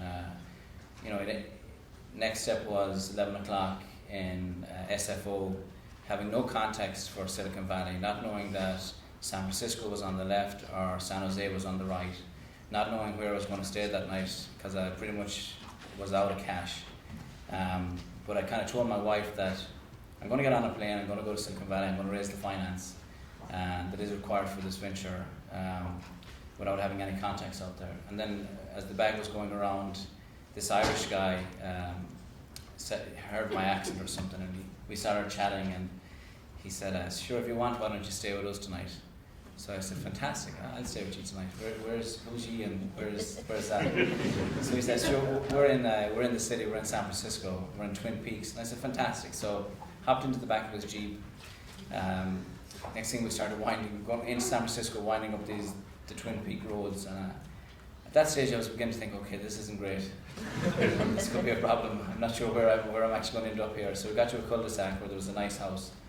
And at that stage, like, Timmy and Jimmy were ready for action if something was about to start, because I really was, like, it was dark outside, I didn't know what was about to happen. And so he opened the door into a house, into a beautiful family, and it took me under his wing, introduced me to 4 families, and for 12 months I basically stayed there raising the initial seed capital for this company. And I lived from one couch to another couch. Whenever they got fed up with me, they moved me to the next. So then you fast forward to today. The company today, our headquarters are now we're in San Francisco, just off Market Street, where the management team and the core of our engineering team are based. We have an inside sales team in Florida. Because it's our first sport, it's a game platform. Game golf is our first sport on that platform. So our inside sales team is in Florida because it makes sense to have them there, because all the PGA schools, etc. are there. So we've got the best and brightest on the phones there. And then we have our hardware team is in Santa Clara, because we manufacture in the US, which that could change, but in terms of efficiencies and not having to have people on planes and just quality assurance, things like that, it's hard enough to do it, but if you can do it on your doorstep, it's pretty good. And then we have our mobile team here in Galway. We have a fantastic engineering team, some of the best mobile developers that I'm sure a lot of the other companies in the city would love to have. All based, all based in the Galway office. So we've four locations, just over. We probably have about 45. It's actually over 45 as I run through the numbers.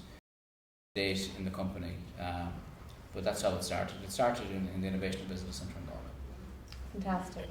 Well, I'll pass it over so we can get everyone's story, because obviously time will suddenly start to run out. We'll come back to both of you. So, Paul, you're on the spot now. Global Account Manager with Google. Prior to that, you're really specifically working with automotive brands. Yeah. And prior to that, LinkedIn. So 2 really big, recognisable, world-class brand names. And Galway native, NUIG. Did I pick GMIT and NURG, so both of them.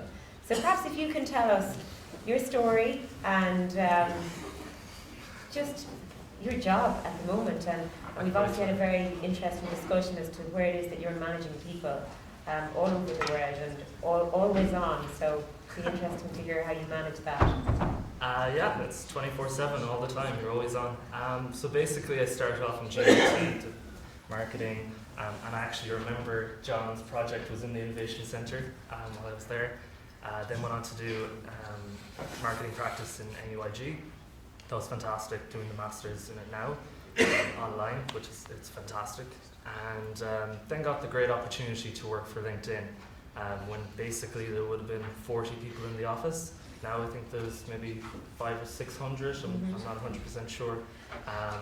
That worked there for about 3.5 years. Helped build a team from me and another person to like 60 people, helped with recruitment, hiring, all that kind of stuff, and managing lots of big brands. Like I wasn't just verticalized to auto at the time.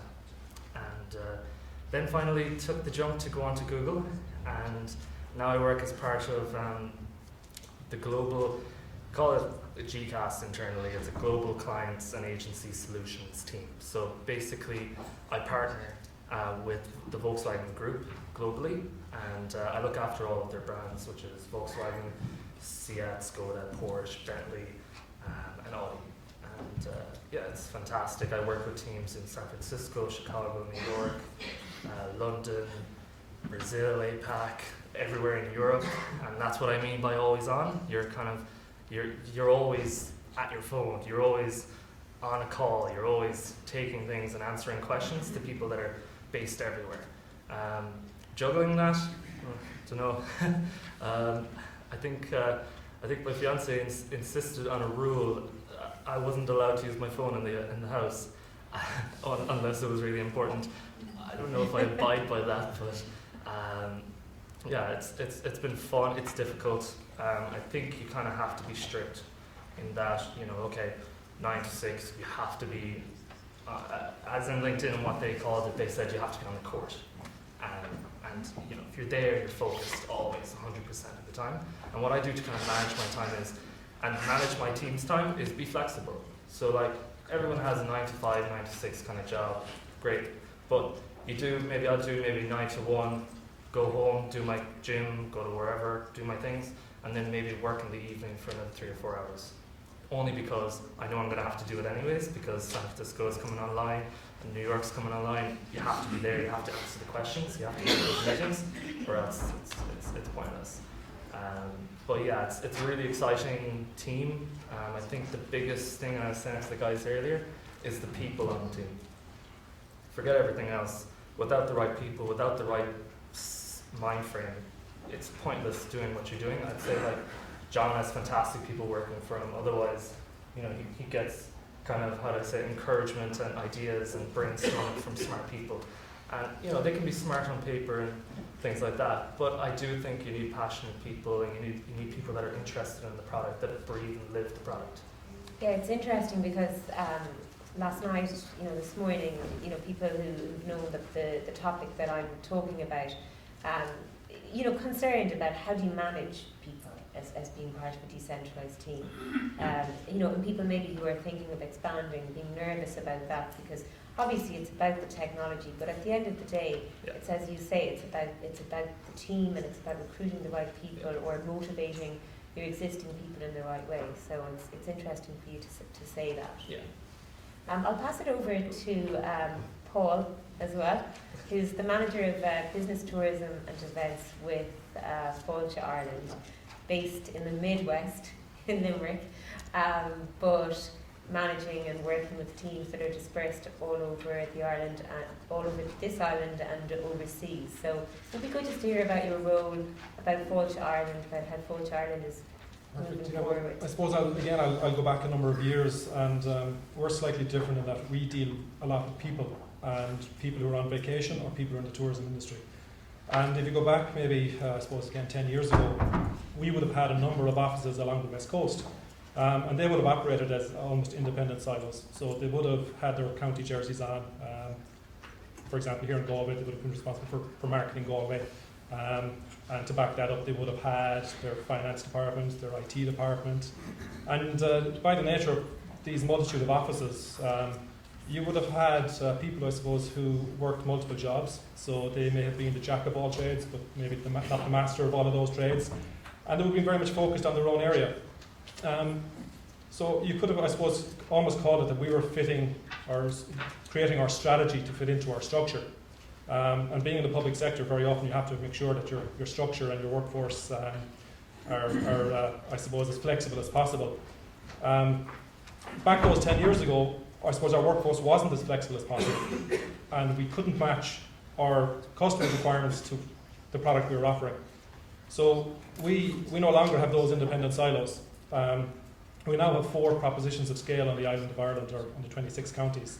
And those propositions of scale allow us to unify a number of counties under one motivating theme.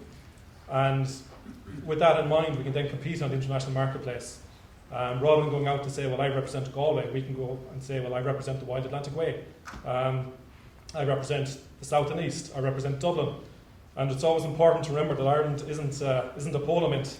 So we also have a programme in the middle of the country, built around the lakelands. And it's important to keep everybody happy. But because of what's happened over the last, I suppose, 7-8 years, our budgets have been cut by about 50%. Our workforce has been cut by about 33%. So we are now much more mobile and much more flexible. And while we have these, I suppose, unifying propositions of scale, we may have a number of people working in different offices under one of those propositions. And they will focus on one area, and that is their area of expertise. So if they are best at selling, they will focus on selling. If they're marketing, if they're digital, if they're become experts on SEO, they all focus on their specialist area. And we want to see people within the organisation become experts in their own particular field. And in that way, rather than have people who are jacks of all the trades, we have masters of a number of different areas, and it lifts our overall capabilities. To back up, I suppose, those 4 propositions of scale, we then do have some national functions which are important. Your digital, your IT, your human resources. And I suppose they will be managed again from various different offices. So while here in Galway, for example, we might have 20 people in an office, you might have 5 working at the White Atlantic Way. The others would be working as part of a project team, which would be a national team.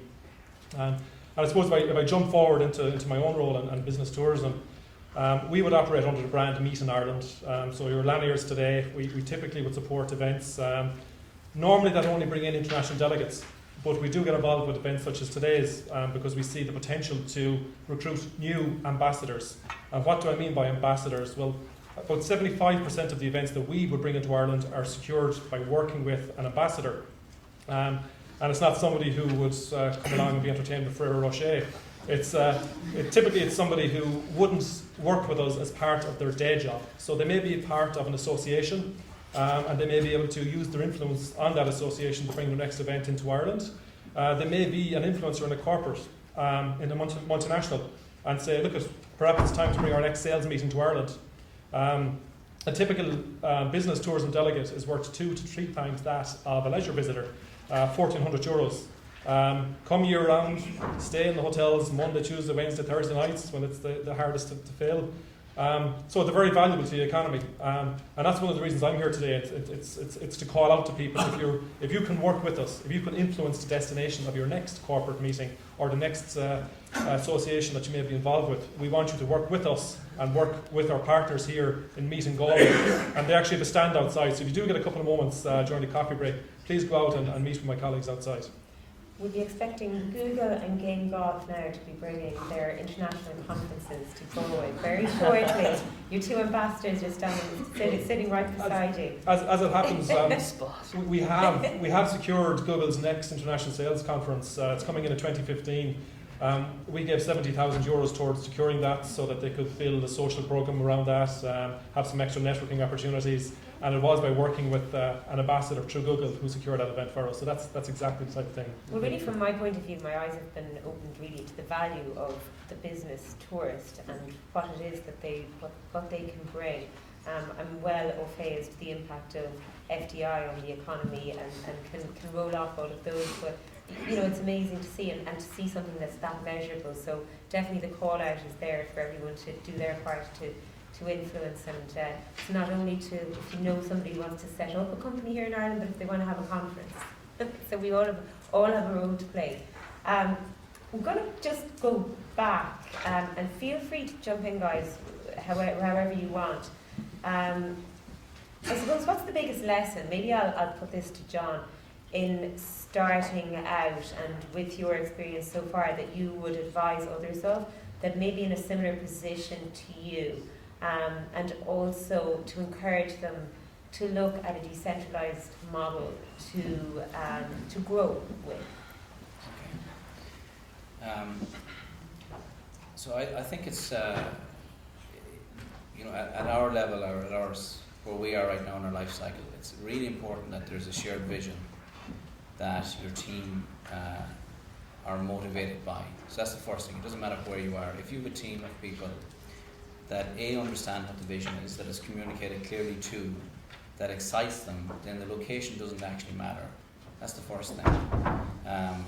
And we actually follow a methodology. It's called the Rockefeller Habits, which is a kind of a 1-page, very simple strategic plan, which goes from your 3-year to your 12-year, your 3-year to your 12-month, to your next 90 days, and then from your 90 days to what are the 5 absolute rocks that we have to achieve in this quarter to be successful. So we use that approach, and we make sure that regardless of where the individual is or the team is, everyone is aligned to that. So then if everyone is aligned to that, it makes things a lot easier. So and then from that, we have our morning. You have a morning, this is actually just very nuts and bolts. Like, we have a practical at 9 a.m. every morning we have a call where it's like a stand-up. We just use Skype or whatever, where everybody, or at least the leaders in each of the offices, communicate exactly what it is that is the priority for the office that day. But that ties into your 90-day goals, which ties into your 12-month goals, which ties into your 3-year or whatever your vision of the company is. So having that kind of, and most startups don't have a process or a structure like that in place. So we use that very effectively to ensure that everybody's on the same page, basically, because then it's easy. And then, you know, what's really what Paul said, which is really important, is if everybody that, you know, in your hiring process, it's really important to bring in people that would nearly work for free to work for the company. You know, they won't work for free, although some of them might for a period of time. But if you can get those type of people working for you, it doesn't matter where on the planet they are, because they'll all, with a shared vision and something that they get up to that excites them. It's very hard to lose in that situation. It's very hard, you know, you trust all those things happen because you have guys that love what you're doing, and in a startup, because of cycles of startups, never mind cycles. I mean, in a day in a startup, you go from highs and lows, you know, and that's just reality in a startup. That's, you're taking something from no momentum, goes against the laws of physics nearly. So it requires just an unbelievable effort to do that. So you've got to make sure that your team are all unified around a vision that is shared, that they love, that they want to achieve, and then it's not that hard actually. Okay. But it's following on from what you were saying, it's kind of like the sense of empowerment. So you don't micromanage, and I've been very lucky in the past places that I've worked in. You know, I've had great managers. Some of my managers are based in America, some of them are based in England. They don't micromanage you. They give you a priority to do for the next 3 months. We need this done. You are held accountable at the end of those 3 months. Did you get this? If you didn't, why didn't you do this, and this? If you needed support, you didn't ask for it, blah, blah, blah. You literally, you make them accountable for their business, for what's going on in their business. And what that does is, it makes them feel, how do I say it? It makes them feel like powerful. It gives them like a sense of, I'm making a change to this massive company. I'm moving the dial. You know, I'm giving, like, for example, when I first started at LinkedIn, there was like an entrepreneurship innovation project, and my idea was basically kind of get universities on LinkedIn, and that had already been kind of talked about in Silicon Valley and things like that. And then what I did was I made a presentation, whatever, did all of the mocks and made what it looked like, but I did that all on my own time. So I didn't do that on the clock of LinkedIn at the time. It was all my own time, overtime, doing whatever. And then I presented that to the leaders of LinkedIn in Europe, and then it went to America, and then Jeff Weiner even picked it out, and I won a competition at the time. And then he put me in charge of, he didn't put me in charge, he put me in touch with the person that was already in charge of that project. But it was a kind of a quiet project that no one had talked about. And it gave me then the opportunity to kind of to go over there, meet up with that team, give them my ideas, come back to Ireland, you know, talk to other people, get more ideas. And like that in itself made me feel like, you know, I'm making a change. Like they rolled it out 4 years later. But, fantastic. Yeah, but like at the same time, if you give people the opportunity and if they take it, and that's what I was saying about the passion and the excitement, you can see that when you're interviewing someone straight away. You can see someone that's just going through the motions. I did this, I went to college, I did this, I did a project. It's really what they do outside of their curriculum. They do a project, they do the Alan Kearns project. They, like when I was in college, Alan, we did a road show, we did like a fashion show and raised some money. It's those things that really kind of make you stand out from the crowd. And they're the type of people that you want. Okay, yeah. Can I suppose I'm on the council of the Galway Chamber. I'm very proud to be. And just on the startup, like Galway Chamber started, I suppose it got 30 years ago and set up the Technology Centre, which no more than any, I suppose, business went through kind of difficult occupancy time, but it's up, and Niamh is at the moment, and it's up over 90% at the moment. And they're beginning to get, I suppose, the demand for space and demand for workspace, working with, as you're talking, like-minded people that can share ideas, have a coffee, get over the objectives and all that thing as well. So there's a huge amount going on with that. Just add on to that in terms of anyone that's, I suppose, in the, I'll call it the future of work. Every job is changing. You know, the job I'm in at the moment was never there before. Probably won't be there when I leave either, but it's another thing.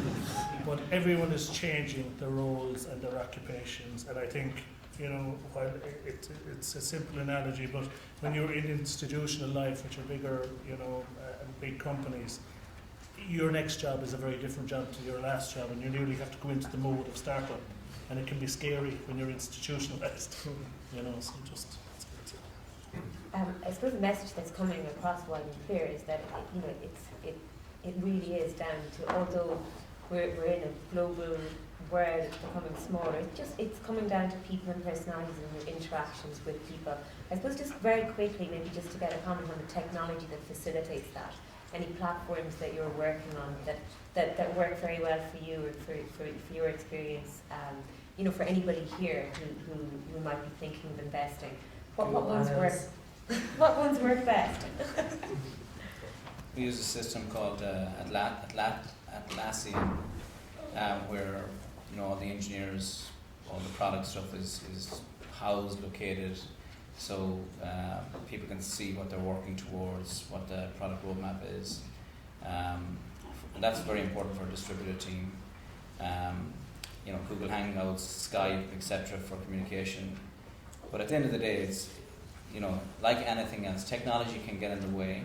Mm-hmm. At the end of the day, talking, you know, you talked about my emails. That's just because there's so many of them. But you can't replace eye contact. It's very hard to replace that. Skype helps with that because you can see the other person on FaceTime or whatever. That really helps. And the phone, you know, because tone, being able to see and pick up on tone is really, really important. Emails and other forms are the next best thing. But you just, you know, it is relationships. Technology just does not change that. It's relationships. It's getting on with your team. It's hiring the right people, having a shared vision, and then having some form of daily communication around the important things and not around what's not important. Yeah, that's great. But even going away from the technology side of things as well, it's like we do it at Google anyway, so we meet up at least twice a year. Okay. So the whole team, I literally just came back from Berlin, and the whole team globally came to Berlin, and we meet up and we all, you know, talk about the vision, the mission, what's going on, how can we make things better. You know, you go through everything at a top level situation so that, you know, everybody's on the same page, and then you go and meet the client. So yeah, meeting people directly, making eye contact, going out, having a drink, you know, the social side of things, that really helps. Yeah, well, that's great. I'm going to throw it open if anybody has any questions out in the audience.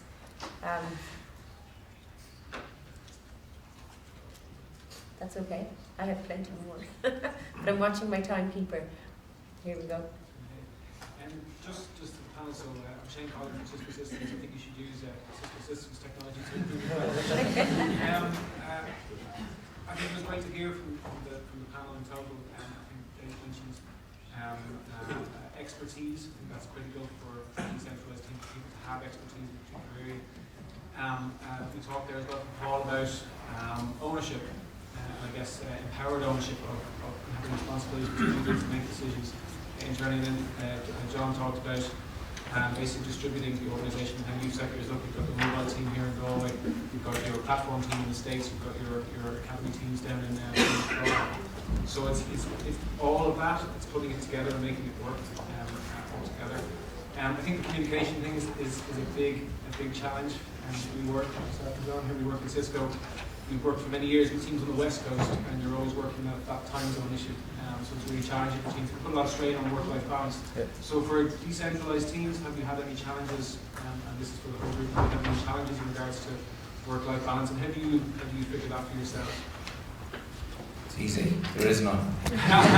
Not in a startup situation, to be honest. Work-life balance, you know, you have to get it to a certain stage first. Then that can come back into it. So you work for Cisco. Like, for me, I said it at the start, you make your own time. If your manager is flexible, like, I think a lot of people, since the recession, they're kind of, how do I say it, they're almost afraid to kind of challenge their manager and say, oh, I want to work on flexi time. You know, I have to be on a call on this time. It's outside of my working hours. It really, if you have a good manager, your manager will say to you, okay, you're going to work, you do these hours, go home when you want, do your own time. It's about trust. So he has to trust you, and that works both ways. And that's why I said about being accountable. You set at the start of, say, from January to March, I set with my manager in America, I said, I'm going to do this, this, and this. It could be hire people, it could be making sure that the client's revenue goes up, up, and up. It could be anything. Or it could be rolling out a new product, it could be anything. At the end of that, you go back and you say, I did this, this, and this, or I didn't do this, and I didn't do this, and you explain why. But if you say, I didn't have enough time, I can't be on calls later in the evening, he has to understand. You have to challenge your manager. You have to say it to him. You're like, if you really want me to be involved in these calls, I really want to be involved in these calls, but I need to have a life outside of my job. Like, we work at least 80-90% of the time in our job. So, I mean, we need to kind of balance those two things out. So the main thing I would say is challenge your manager, say to them, I'll do the few hours in the morning, go home, go to the gym, do whatever you want to do, and then, log on in the evening if you have to. I wouldn't do it all the time. I have another question up there at the back. Yeah, quick question. Kieran Joyce, just moved actually back from Dublin to Galway. Just seeing there's a big movement here now. And I work for a company out of Boston called SmartBear. One thing is, it was very interesting, Paul talking about the kind of business tourism. I had a joke with the global sales and the CEO of SmartBear last year saying you should have your sales kick-off next year there. My first question would be, what is the tools? You talked about the tools you have in place that you helped Google. What are the tools, number one? And then number two, I think I really liked your piece about ambassador as well. I got a call from my cousin in Cleveland, Ohio, that said, look, I have a friend coming over. It was a couple of months ago. So will you show him around Dublin? So I brought him to one or two establishments off the road, off Acton Street and so forth. And then I put him in touch. He was coming down to Galway, and he said, go here, go there. There's great bars, restaurants. And St. Michael's GA Club in Galway actually were having a golf outing. His dream was to just want to get out on an Irish golf course. So they had their St. Michael's annual golf outing in Gerard. And they took him in and golfed for the day, had great fun. I just got a text message from him last week saying, I'm coming back in September and I'm bringing 6 other people with me. So I think that plays into the whole ambassador thing. And 6 other people are coming to the Galway region now that weren't originally. And the other thing, I'd just be interested in learning about the tools. Maybe I'll go back to them and, Sure, yeah, thanks for your comments. Maybe I'll start with the tools, and what better tool than cash? Very often, so we work directly with ambassadors, but we also work with traditional channels when it comes to business tourism. So we always try to incentivize the key decision maker.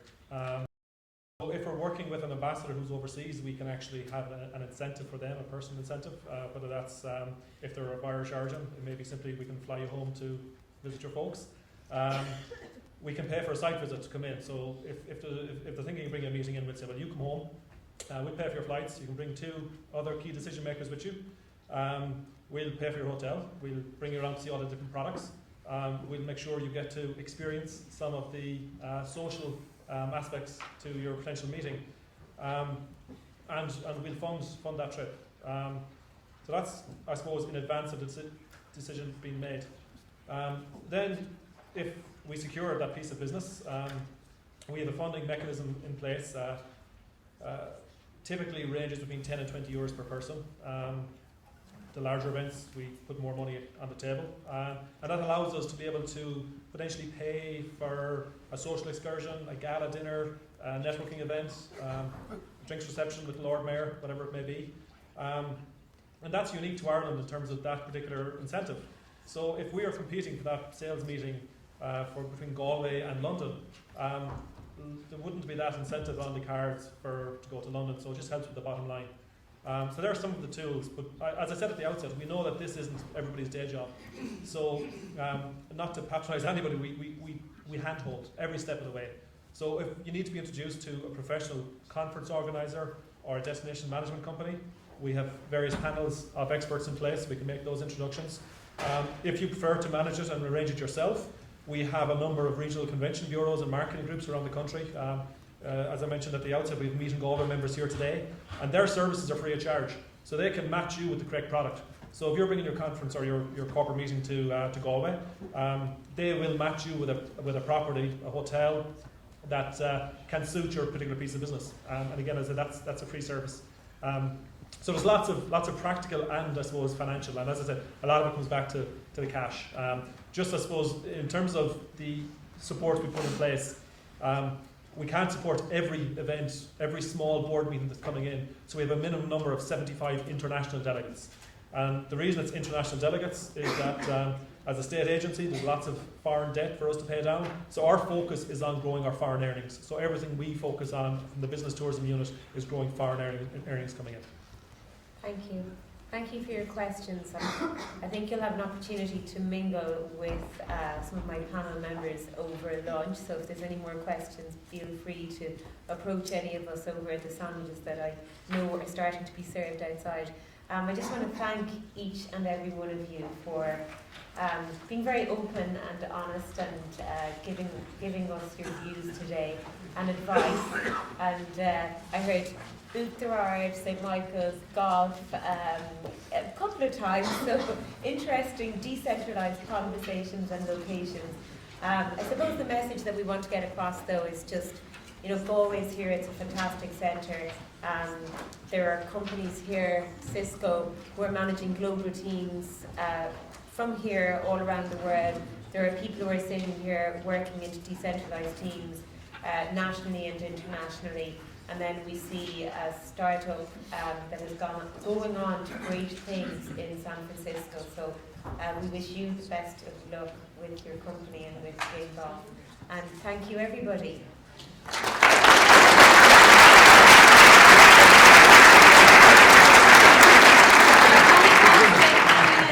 John, Paul and Paul.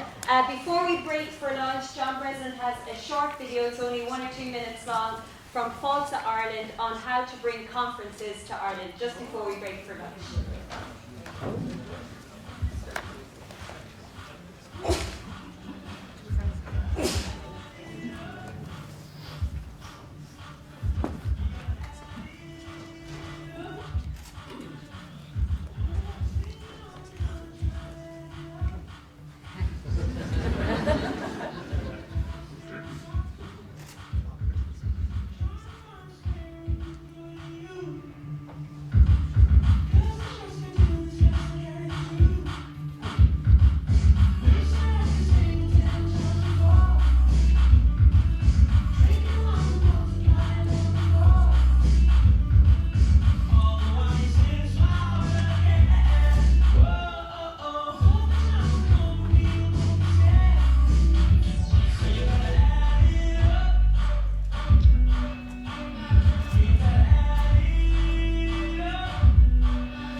It's not just networking events, it's about investment and really helping companies have a base and a foothold.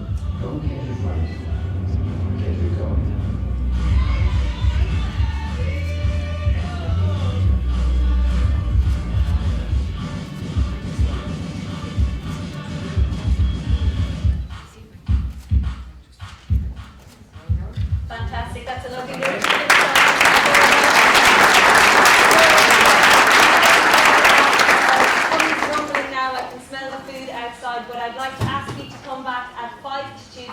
running a bit over time, and we don't want to run overtime in the afternoon because we all need to beautify ourselves before the après party. So if you could all be back in your seats at 5 to 2. There's a Oh, well, fantastic. You were great. I hope it goes